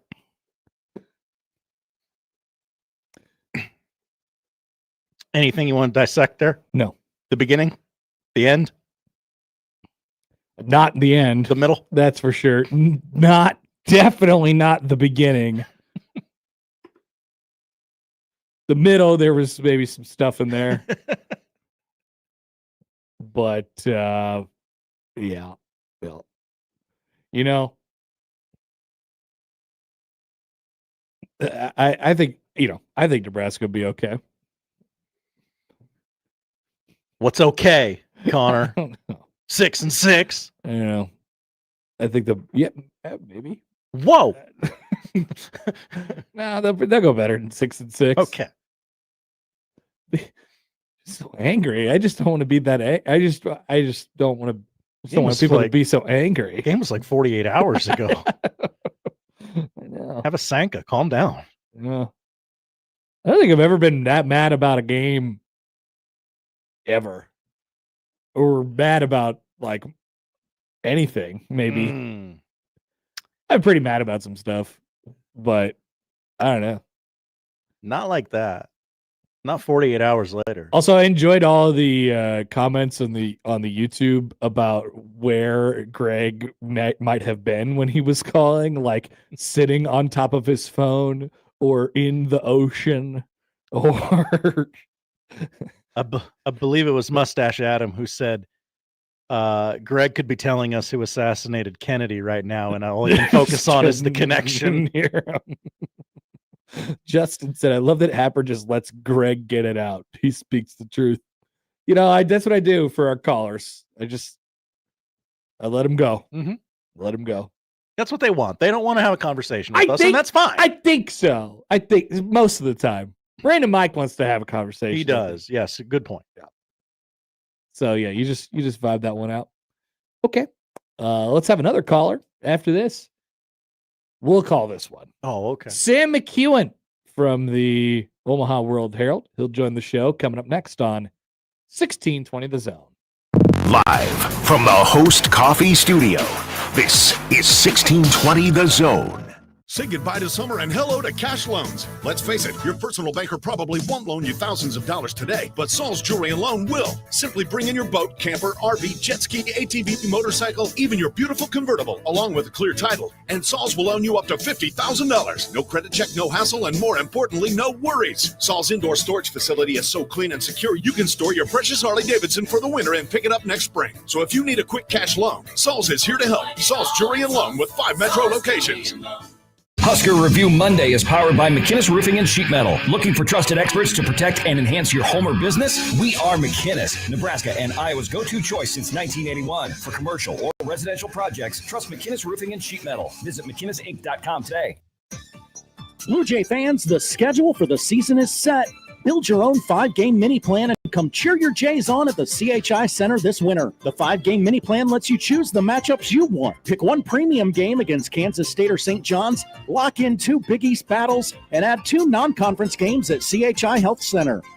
5 games, 1 incredible value. Don't miss your chance to see the Blue Jays take flight. Get your 5-game mini plan today at GoCreighton.com. Host is roasting every morning. Host is roasting every day. Host Coffee stands as the vibrant heart of every break room, offering the unique fusion of traditional quality and modern flair. We're not just your coffee provider, we're the center of memorable workplace moments. Call Host Coffee today. Proudly serving Nebraska since 1972. Host Coffee is always roasting something good for you. If you're 55 or older and into that whole saving money thing, T-Mobile has an exclusive phone and internet bundle just for you. Right now, get 2 unlimited phone lines plus 5G home internet for just $30 each per month with autopay, plus taxes and fees. And with 5G home internet, setup is easy with just 1 cord and no technician needed, which is great if you're also into that whole keeping it simple thing. Switch now and experience the best mobile network in the U.S. Visit your local store to start saving. T-Mobile, it's better over here. Based on analysis by Ookla of speed test intelligence data Q4 2024 to Q1 2025. Ookla trademarks used under license. Unlimited on our network. Customers on voice plan may notice speeds lower than other customers and further reduction if using more than 50 gigs a month due to data prioritization. Video streams and SD on this plan. Home internet pricing after $20 and monthly bill credit plus $5 per line without autopay. Debit or bank account required. See 5G device coverage and access details at T-Mobile.com. Actual price will depend on product and subscription plan. Featured products are compounded drug products, which the FDA does not approve or verify for safety, effectiveness, or quality. Prescription products require an online consultation with a healthcare provider who will determine if appropriate. See website for details, restrictions, and important safety information. Want a boost in and out of the bedroom? Hims has you covered. Introducing a new 2-in-1 approach to level up your game. Tadalafil for better bedroom performance and zinc for testosterone support. Put it all together and you've got what you need to turn things all the way up. Getting started is simple. Just go to hims.com/radio to start your free online visit. Through Hims, you can access ED treatments, including pills, chews, and more, 100% online. No office visits, no pharmacy lines. Just fill out a simple intake form and a licensed medical provider will determine if treatment's right for you. If prescribed, it ships free and discreetly to your door. Find affordable treatment options at up to 95% less than brand names at hims.com/radio. That's hims.com/radio. HIMS.com/RADIO. KOZ and Bellevue, Omaha, Council Bluffs. This is 1620, The Zone.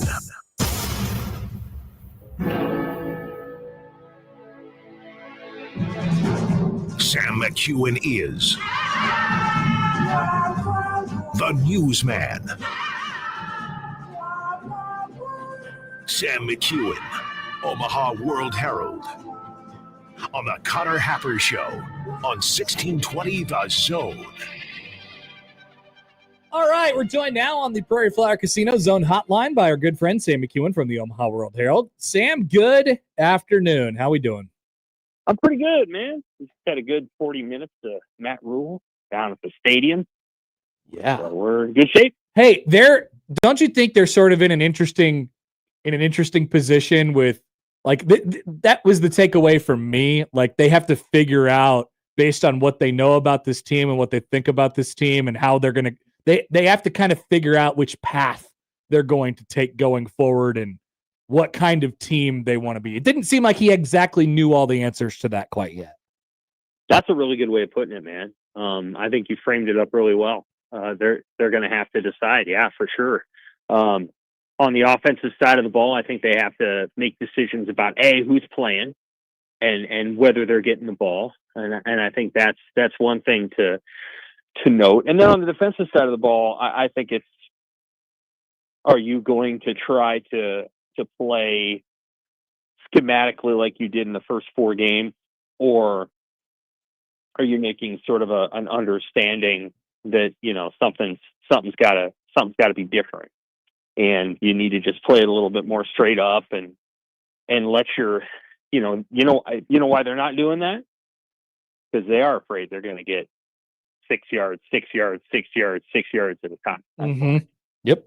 So that's why they're not doing it. Because otherwise, you just do it, and you would say, "Hey, we're going to be stout enough up there that we might give up 4 yards of carry, but it's going to be 3rd and 3, and we're going to defend the hell out of you, and we'll get it done that way." Well, they're not doing that. They're trying to get exotic because I think they're not entirely sure they can do all the things that they want to do. So that's where they're at, and they've got to try to assess that and work through it, and of course keep recruiting. But they have. There's probably one area where I don't know that they've necessarily gotten the most elite players is along that defensive line. They've got to continue to come in that area. It seems to me, Sam, to your point, they have understood and maybe confronted the idea that they don't, you know, that's how they're sort of set up on the defensive side of the ball and specifically along the defensive line. Can you say the same for those positions that were exposed a little bit on Saturday with tackle? Like, did they know it would go that way at tackle and in the run game on Saturday? No, I think they were disappointed there. I think that was a little bit surprising and frustrating to them, and I think that's something that they're going to probably talk with the lads about, if you will. I think there's probably a more in-depth conversation to be had related to why that happened, how it happened, and how, to be perfectly frank, it doesn't happen again. Now, if that means Elijah Pritchett plays, then then they got to get him going and, get him ready to play. But it may not be that. It may be something else entirely, that they just need to get a little tougher there and a little bit more aggressive. I was surprised that it was that dramatic. I didn't think Michigan was going to come in and turn into 2019 Ohio State. So, obviously they got some things to work on there, and they will. They'll get to it. I do think there's a concern there, and I think they got to run the ball more. I think they've got to commit themselves to that.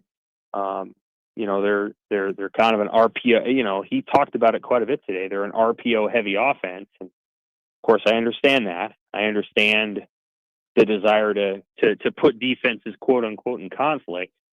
But when you're doing that, you're creating an either or option for your linemen too. Mm-hmm. And I don't know.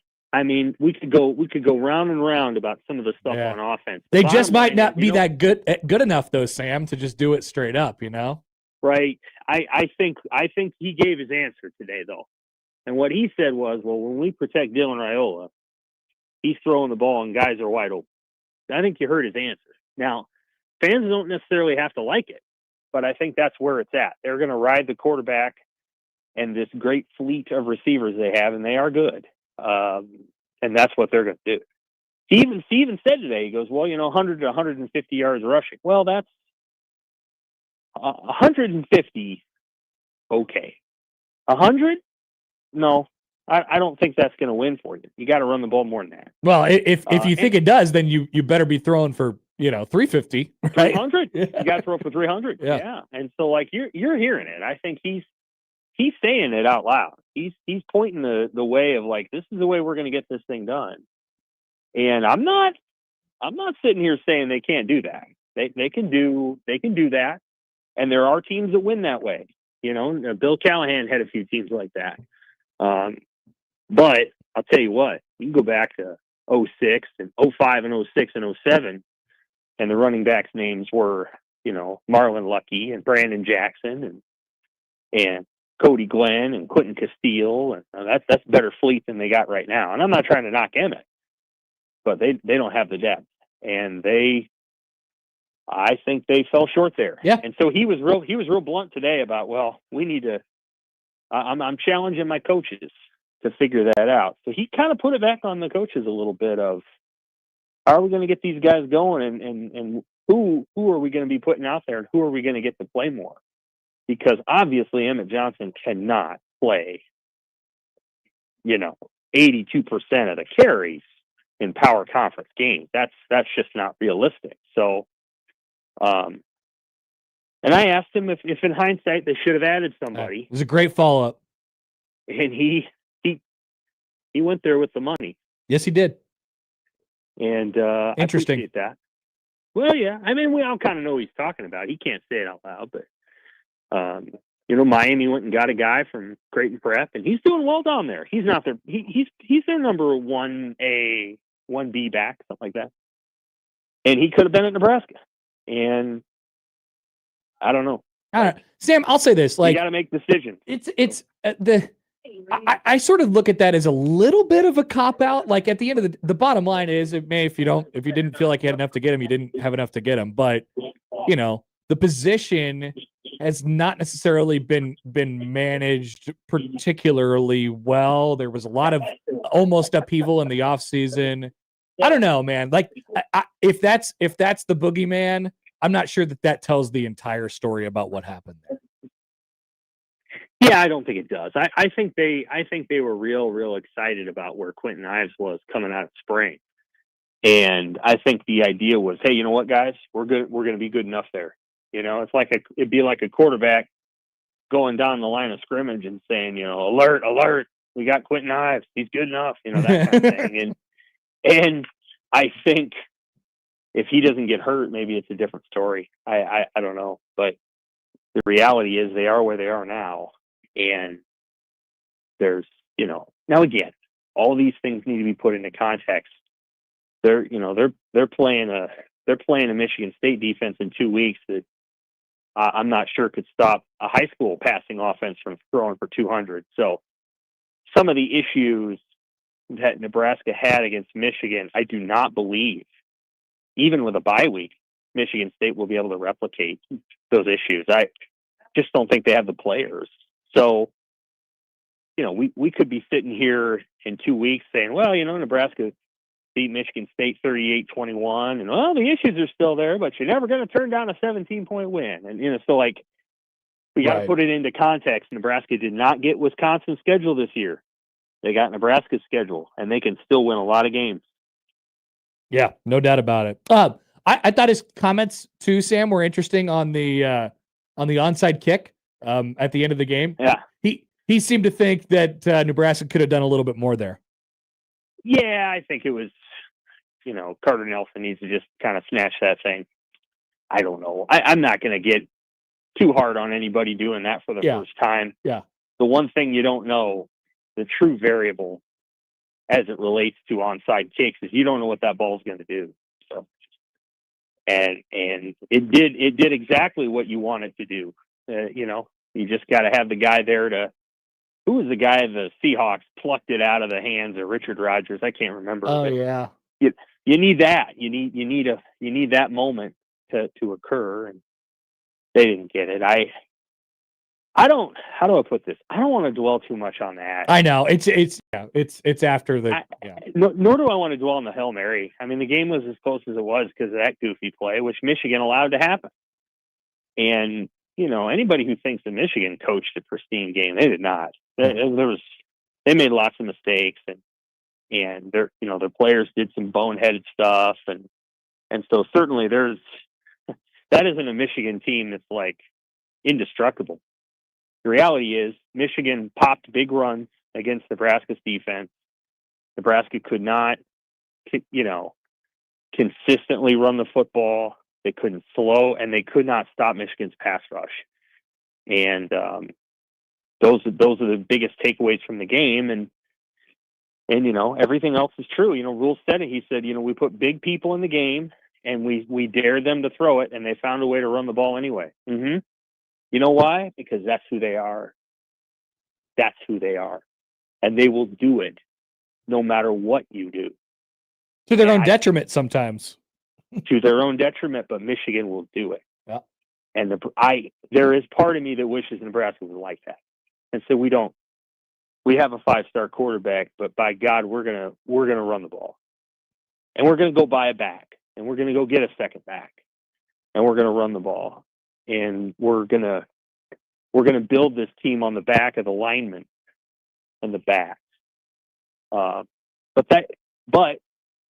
they got a quarterback who can really spin it, and you can't just ignore him. You're not going to throw the ball 17 times a game with Dylan Raiola. No. So you got to get it done, and certainly they've got a hell of a throwing game. And again, they could win 8 or 9 games this year, maybe 10. Nothing's over by any means. It's just now we have a conundrum, so to speak, that they've got to go out and they got to go figure out. Yep, got some choices to make. One more, Sam. What'd you think about the first drive? Well, and the decision making process there. What would you have done given that scenario on 4th down? Oh, I'm okay with going for it on 4th down. Other people are not. I know. I'm okay with a lot of people aren't. Yeah. I know they are. I've heard from them. I'm okay with going for it. I don't know why you take the ball out of Dylan's hands. Let him throw the football. You're going to get all the way down there, and then all of a sudden you're going to turn it into bully ball. And it didn't work. So if you are who you are, you get 2nd down and 3. First of all, if you get 2nd down and 3, I don't know that you need to throw a fade ball. Just go get your yards and get 1st and goal. But could have had him though. He had a step. He did. But then don't take the ball out of his hand. Let him do what he does, because that's what you want to be about. I didn't think they get 1st down on the inside zone to the short side, and I didn't personally like the play call on the speed sweep with the shovel pass. Me neither. I don't really understand. So you want your tight end running sideways and then having to turn and perpendicular angle to the line of scrimmage back toward, and why? No, it's not. I understand why the play's become popular. It's a neat play. It was a neat play 6 years ago. I don't know that it's still what it was, and I don't know. It's Travis Kelce versus whatever. So you gotta, you can second guess everything. The reality is they're playing pretty good football, and I don't want to be too harsh here. I thought Dana Holgerson called an incredible drive up to that point. And you know what? It's not worth quibbling over one call. I thought he did a terrific job on that drive. He kept Michigan off balance. He did everything that needed to be done to score a touchdown on that first drive. The only thing they didn't get done is they didn't get enough push. And so the play call was not my fave, but I don't mind going for it. And at the end of the day, what Rule said about needing to be better up front is the truth. Yep, no doubt. Sam, appreciate it as always. Great stuff. We'll talk to you next week. All right, take care. Sam McKewon from the Omaha World Herald. Yes, so just to go back on those last couple plays of the first possession for Nebraska, opening drive of the game, they go down the field. And once again, just full context here. Their first play from scrimmage was their longest run of the game. 14 yards. Emma Johnson. Raiola gets Lindenmeyer for 23. Mekhi Nelson pops an 11-yard run. They get Hunter for 13. Barney for 7. That gets it to the 7. First down, they took the shot to Barney. So once again, they're on the 7. First down. And the first play is you remember it, the fade, basically. It was like an in to out fade. First and goal. It's from the I'm sorry. Second and 3. I apologize. 2nd and 3. Sorry, I had that mixed up. 2nd and 3 from the 7. So you need 3 for a first down. All right. 2nd and 3 from the 40, throw a fade. I get it. 2nd and 3 from the 30, throw a fade. I get it, right? Because then you got 3rd down, and then you can make a decision on 4th down on what you want to do still. Maybe you kick a field goal, right? I really am feeling the pressure to score a touchdown when I'm on the 7 and when I'm on 2nd and 3. Right. And that's something that you feel like is really close to your grasp at that point. So could have had him, had a step. I don't know if Barney's the right guy to throw it to either. Whatever. I didn't love that. Then you just ran it. Ran it on 3rd and just 3. Ran it to Emmett. And then it gets to 4th and 2. And I agree with Sam. I didn't love. They tried to run that play. I mean, they've run that play a lot over the last couple of years. I remember when Lindenmeyer, they tried to run that play to Lindenmeyer in the Colorado game in 23 and the one out there in Rule's first year. And it hit Lindenmeyer like as he was crossing through. I don't know if it's the exact same kind of option on that, but they got all these different kind of options. It's just a little too cute. It's a little too cute, How about, I'm not saying that it would have worked, but because I'm no offensive coordinator and Holgerson does a really nice job, like Sam said, and I agree with him. But, that would have been a nice time to do that. If you're going to go RPO there, how about the same play they ran to score on the 4th down against Cincinnati in Kansas City? Slant, linebacker comes up a step, he gets sucked in, bang, hit key. If not, run it and see if you can push ahead to get the first down. You got 2 yards to go. That seems a little less complicated than enough going right in the shovel pass because there's angles and there's kind of spacing that goes into that as well, and you have to kind of contort your body and turn in a way as well. Like Lindenmeyer, that's not necessarily his game. He's not a quick jump guy. He's like I gotta throw my body that direction. You're asking a guy to make a quick turn. Not the play. Just have your best quarterback throw it to your best receiver. Like, an interesting idea. Just Dylan Raiola just dinky down there somewhere. Yeah. I had to look up after the game that Dane Key had 3 catches in this game. Yeah, he was sort of absent in this one. They just didn't get to him enough. That feels like the way we're headed with those 3 guys, him and Hunter and Barney, though.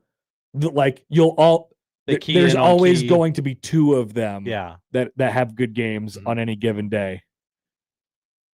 And then there's one that gets shut down. Yeah. Or they don't go in there. We're not going to let that guy beat us. And that's fine. That's the positive part about having 3. Yes. It's great. All right, we'll be back. Still more to come. We would like to hear from you guys still. We can make fun of Clemson. Always. It's always fun. You got Dabo crying on the field. It's great times. Excellent. They want to fire me, they can fire me. Well, they might. Back after this on 1620 The Zone. Tired of winning. Backed by popular demand, 1620 The Zone presents 4-Quarter Pick'em. Our annual competition to determine who knows ball the most is back. We pick the games, you pick the winners straight up, and each week someone will walk away with actual money. At the end of the season, one lucky listener will walk away with a grand prize, $2,500. Remember, subscribers to 1620 The Email get to play a day early, and getting your picks in early is key. 4-Quarter Pick'em is back on 1620 The Zone. Your Omaha area forecast from the Godfather's Pizza Weather Center and KETV Newswatch 7. Patchy fog possible this morning, giving way to partly cloudy skies for your Monday afternoon. 20% chance of storms, but storm chances increasing this evening and tonight with severe weather possible. Our main threats primarily large hail, gusty winds, though an isolated tornado and heavy rain can't be ruled out. High today in Omaha of 83 degrees with winds out of the south 5 to 10 miles an hour. I'm meteorologist Caitlin Harvey with KETV Newswatch 7. The Connor Happer Show returns in minutes on 1620 The Zone. Call Moose Roofing. The Moose knows how to roof. When you're hiring, have you ever felt like you're missing out on meeting truly great candidates for your roles? It seems impossible to find them, but they have to be out there somewhere, right? Well, they're not hard to find when you know where to go, and that place is ZipRecruiter. And right now, you can try ZipRecruiter for free at ZipRecruiter.com/radio. ZipRecruiter helps 10 million people with their job search every day. And because these people are actively looking for jobs just like yours, it's easy to find the right person right away. In fact, 4 out of 5 employers who post on ZipRecruiter get a quality candidate within the first day. But if you're not using ZipRecruiter, you're missing out. So see what it's like when the impossible is easy. When you go to ZipRecruiter.com/radio right now to try ZipRecruiter for free. Once again, that's ZipRecruiter.com/radio. ZipRecruiter.com/radio. Never miss out on great candidates with ZipRecruiter. At Baxter Subaru Omaha, we've changed the car buying process to better serve our guests. Experience no handoffs, no hassles, and no hidden fees now. And shop our great selection of Subaru models available at BaxterSubaruOmaha.com. Blue Jay fans, the schedule for the season is set.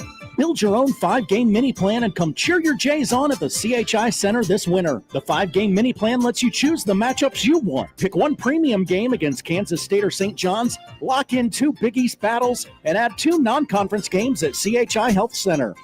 5 games, one incredible value. Don't miss your chance to see the Blue Jays take flight. Get your 5-game mini plan today at GoCreighton.com.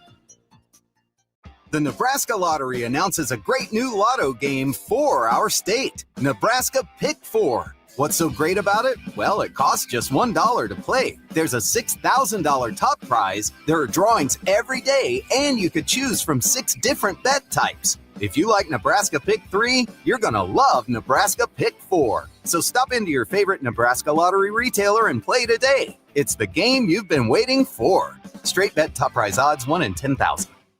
Huge savings on Dell AI PCs with Intel Core Ultra processors are here, and they're newly designed to help you do more faster. They can generate code, edit images, multitask without lag, draft emails, summarize documents, create live translations, and even extend your battery life. That's the power of Dell AI with Intel inside. Upgrade today by visiting Dell.com/deals. That's Dell.com/deals.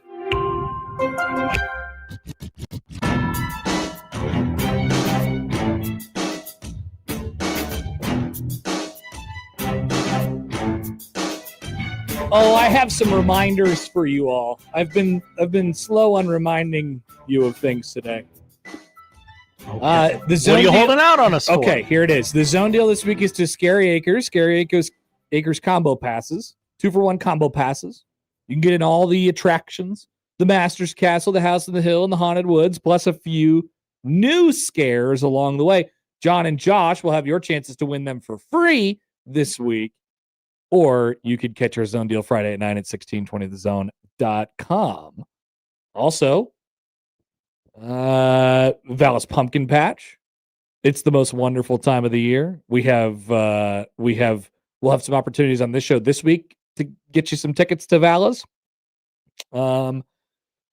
Listen, on the show, everybody wants to go to Vallis. It's a big patch week, Josh. Oh, huge patch week. So stay tuned. I think the line to get into Vallis on Saturday has already started. You think there's like a separate line, Yeah, like hey, Saturday just people Saturday- here. Saturday only. Gotcha. Let's see what do we got in the chat here. Ron says, living Hi, up Ron. to your honk reputation, Happer, playing a team like Michigan, you go for it. No problem with the decision. Wait a minute. That's my opinion. Yeah. Living up to your Hong Kong reputation, Happer. Who am I? Who? That's what I said. I said Nebraska should go for it. I said it's whatever. I could see both sides. Both sides did.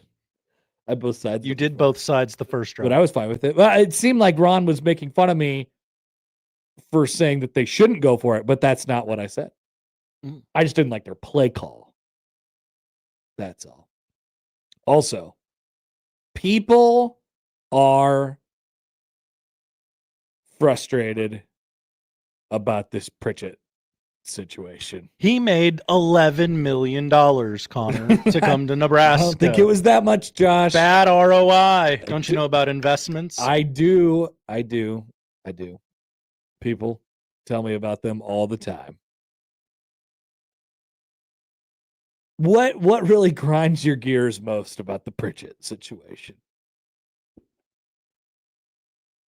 That he's attached to this price tag and not like... Hey, so let me remind you about what happened here.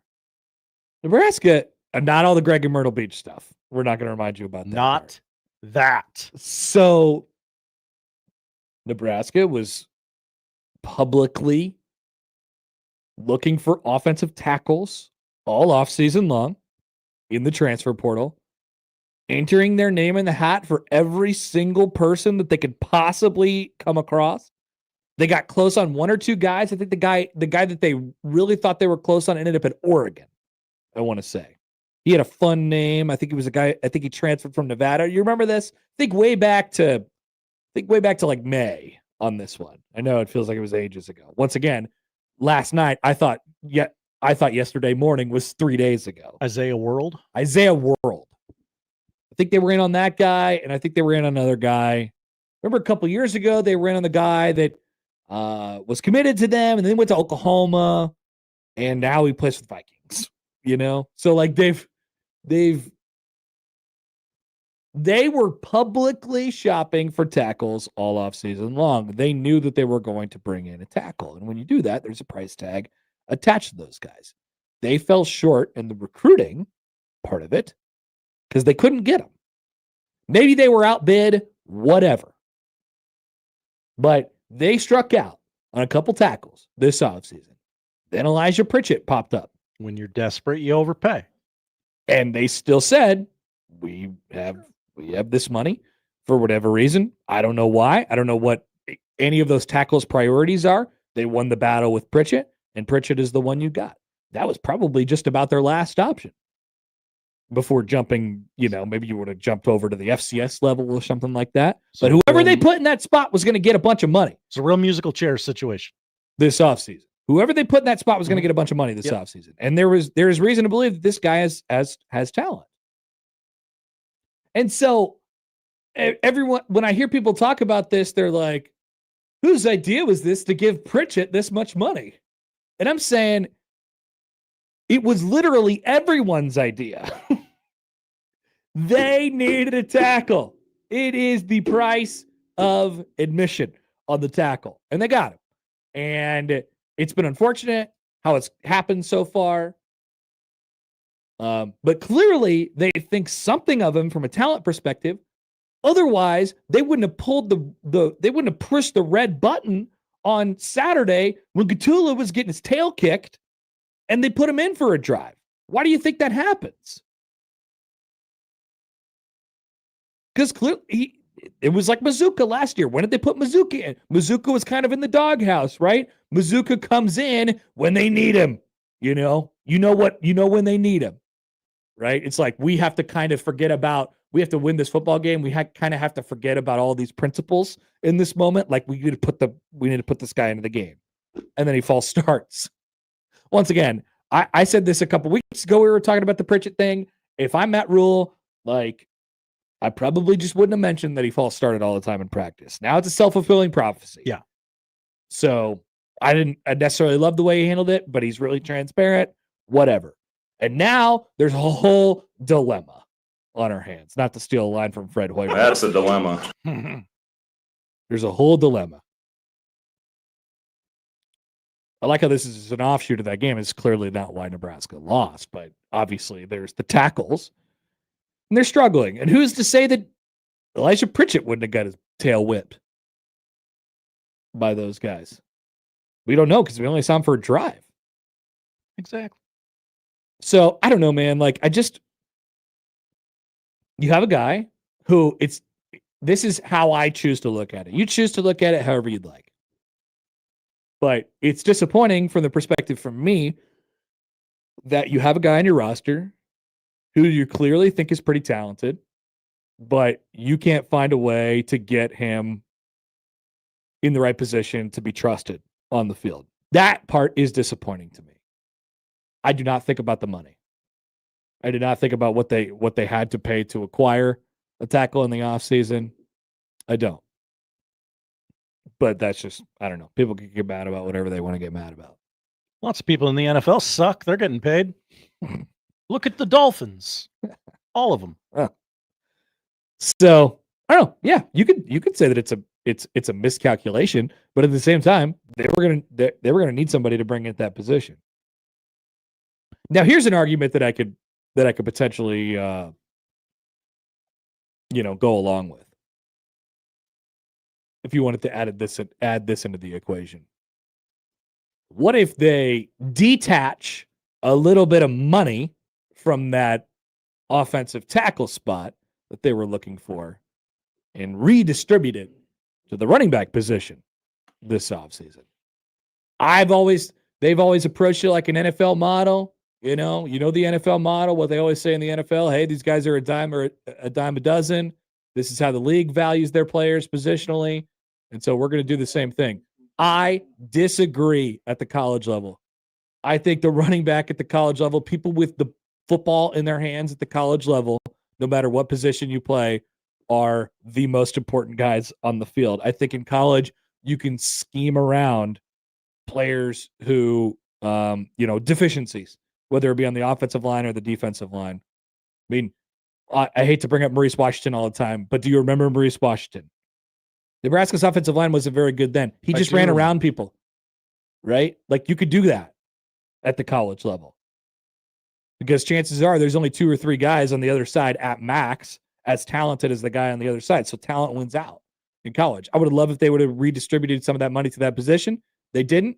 The position has been devalued, and now you got what you got, and you busted at tackle. Yeah, but that's something that we knew going into the season.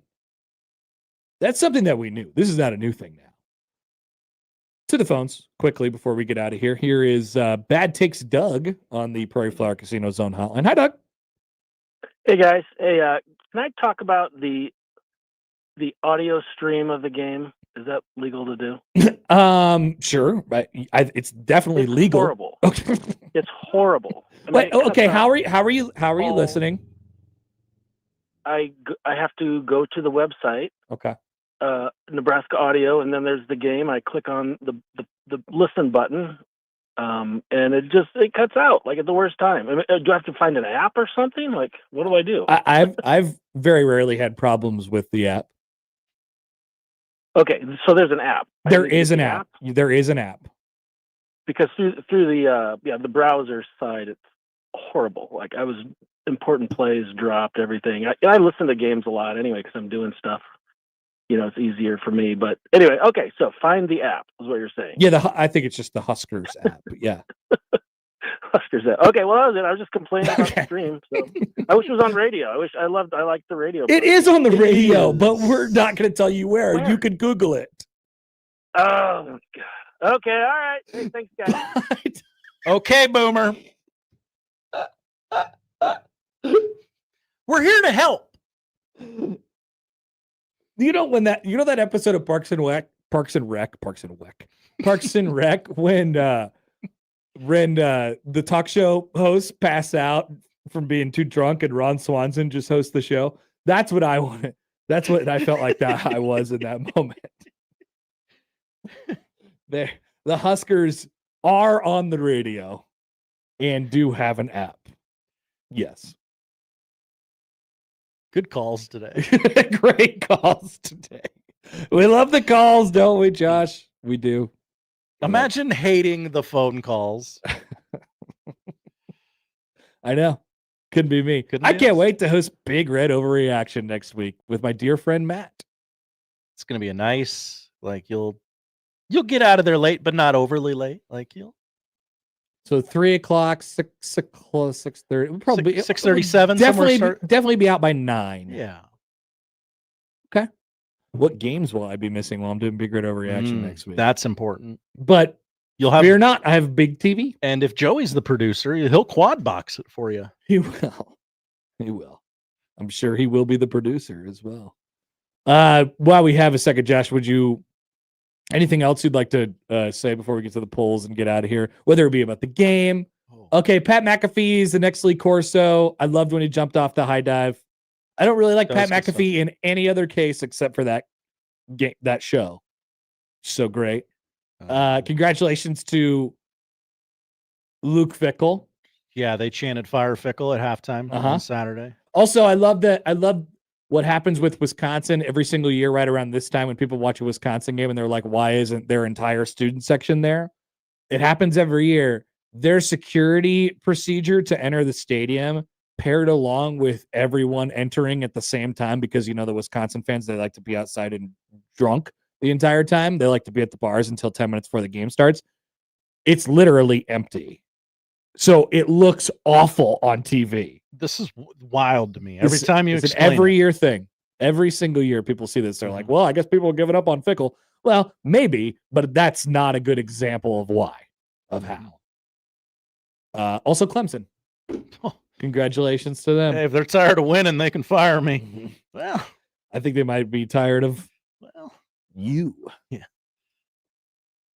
Boy, how's that whole no NIL, no transfer portal working out for you there?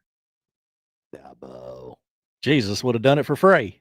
So I've already heard conversation about how Dabo will be a pretty highly sought after television analyst for next year. Yes. So that's how you know you're cooked. I think they'll probably, they'll let him ride off into the sunset, but he might retire gracefully, or it could end in a complete dumpster fire disaster. You never know. Boy, Syracuse really put it on him. Oh yeah. Hey, how many people? Because I stopped watching. How many people came back after the delay? Because they were down by 10, and then they went into a delay. Yeah, I don't know. That's a great question. There couldn't have been anyone there. No. It's a tough scene. Mm-hmm. Tough scene. All right, we'll be back. Poll questions. We'll tell you what to watch next on 1620 The Zone. After further review, the host is deemed to be out of bounds. The Connor Happer Show returns in minutes on 1620 The Zone. Hey, neighbor. Oh, my gosh. Is your energy bill sky high again? When is it going to end? Not anymore. My old windows were so drafty it felt like I had one open all the time. So I upgraded to Champion Windows. Champion Windows? Are they really that good? They're fantastic. Energy efficient, super durable, and backed by a lifetime guarantee. And right now, it's Champion's anniversary sale. They're celebrating over 72 years with 40% off new windows. Wait, 40% off? That's a serious deal. I know. I just went online and booked a free estimate. So easy. So if I need windows and act now, I can save 40%? Yep, but you gotta hurry. Call 877-GO-CHAMPION or visit ChampionSaveNow.com to schedule your free estimate. Champion's 40% off anniversary sale won't last long. Call 877-GO-CHAMPION or visit ChampionSaveNow.com. All discounts apply to our regular prices. Select styles apply. Minimum purchase required. Cannot be combined with other advertised offers. See store or website for details. Fall is the perfect time to get your landscape installed, to plant colorful, healthy trees, or to put in a beautiful new patio for cookouts with family and friends. Fall's also the perfect time for a fire pit that you and your friends can huddle around with hot toddy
All right, so the polls at Happer Show on the JTech Construction Zone Twitter feed. We had at least one poll question today, yes? I think it was just one. Exactly one. Mondays are not our great poll days, Josh. Well, yeah, we've got a lot to react to. Is the true return of football season when you break out the phrase, both things can be true? Oh, yeah. That's a good poll question, actually. It is. 84% say yes. They know. Real ones know. They do. They do. All right, those are the polls, Josh. What are we watching tonight? We're watching Monday Night Football, of course. Oh! It's an actual good game, unlike next week. Lions-Ravens in Baltimore. 7:15 start on ABC and ESPN. Coverage begins on 1620 The Zone at 6:30 tonight. Cool. Manning Cast Week. It's on ESPN 2. Daniel Jones, Michael Phelps, and Connor, Jeff Daniels. Jeff Daniels is he's a little overexposed with the Lions these days. Well, they don't have a lot of fans. It's him or Keegan-Michael Key.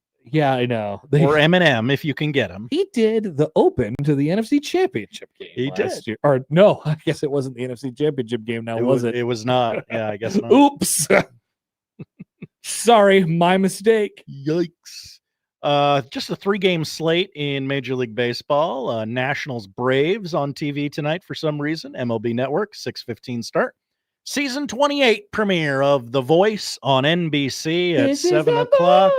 Blind auditions begin in front of coaches Reba McEntire, Snoop Dogg, Michael Bublé, and one of the guys from One Direction. I'm not going to learn his name. Well, One Direction is broken up. That's right. And one of them died. And the other one's Harry Styles. And he ran a marathon. Harry Styles ran a marathon. He ran a marathon under a pseudonym. Josh Peterson? It wasn't Josh Peterson. Okay. He ran like a sub 3-hour marathon. Cool. Too. Yeah. He was also chasing 3 hours. He chased it. Wow. Nice I did job, not know Harry. that. So it's the other one. Yeah. Niall. I'm not learning his name. Oh, okay. Yeah, Niall. I told you I'm not learning his name. I refuse it. All right.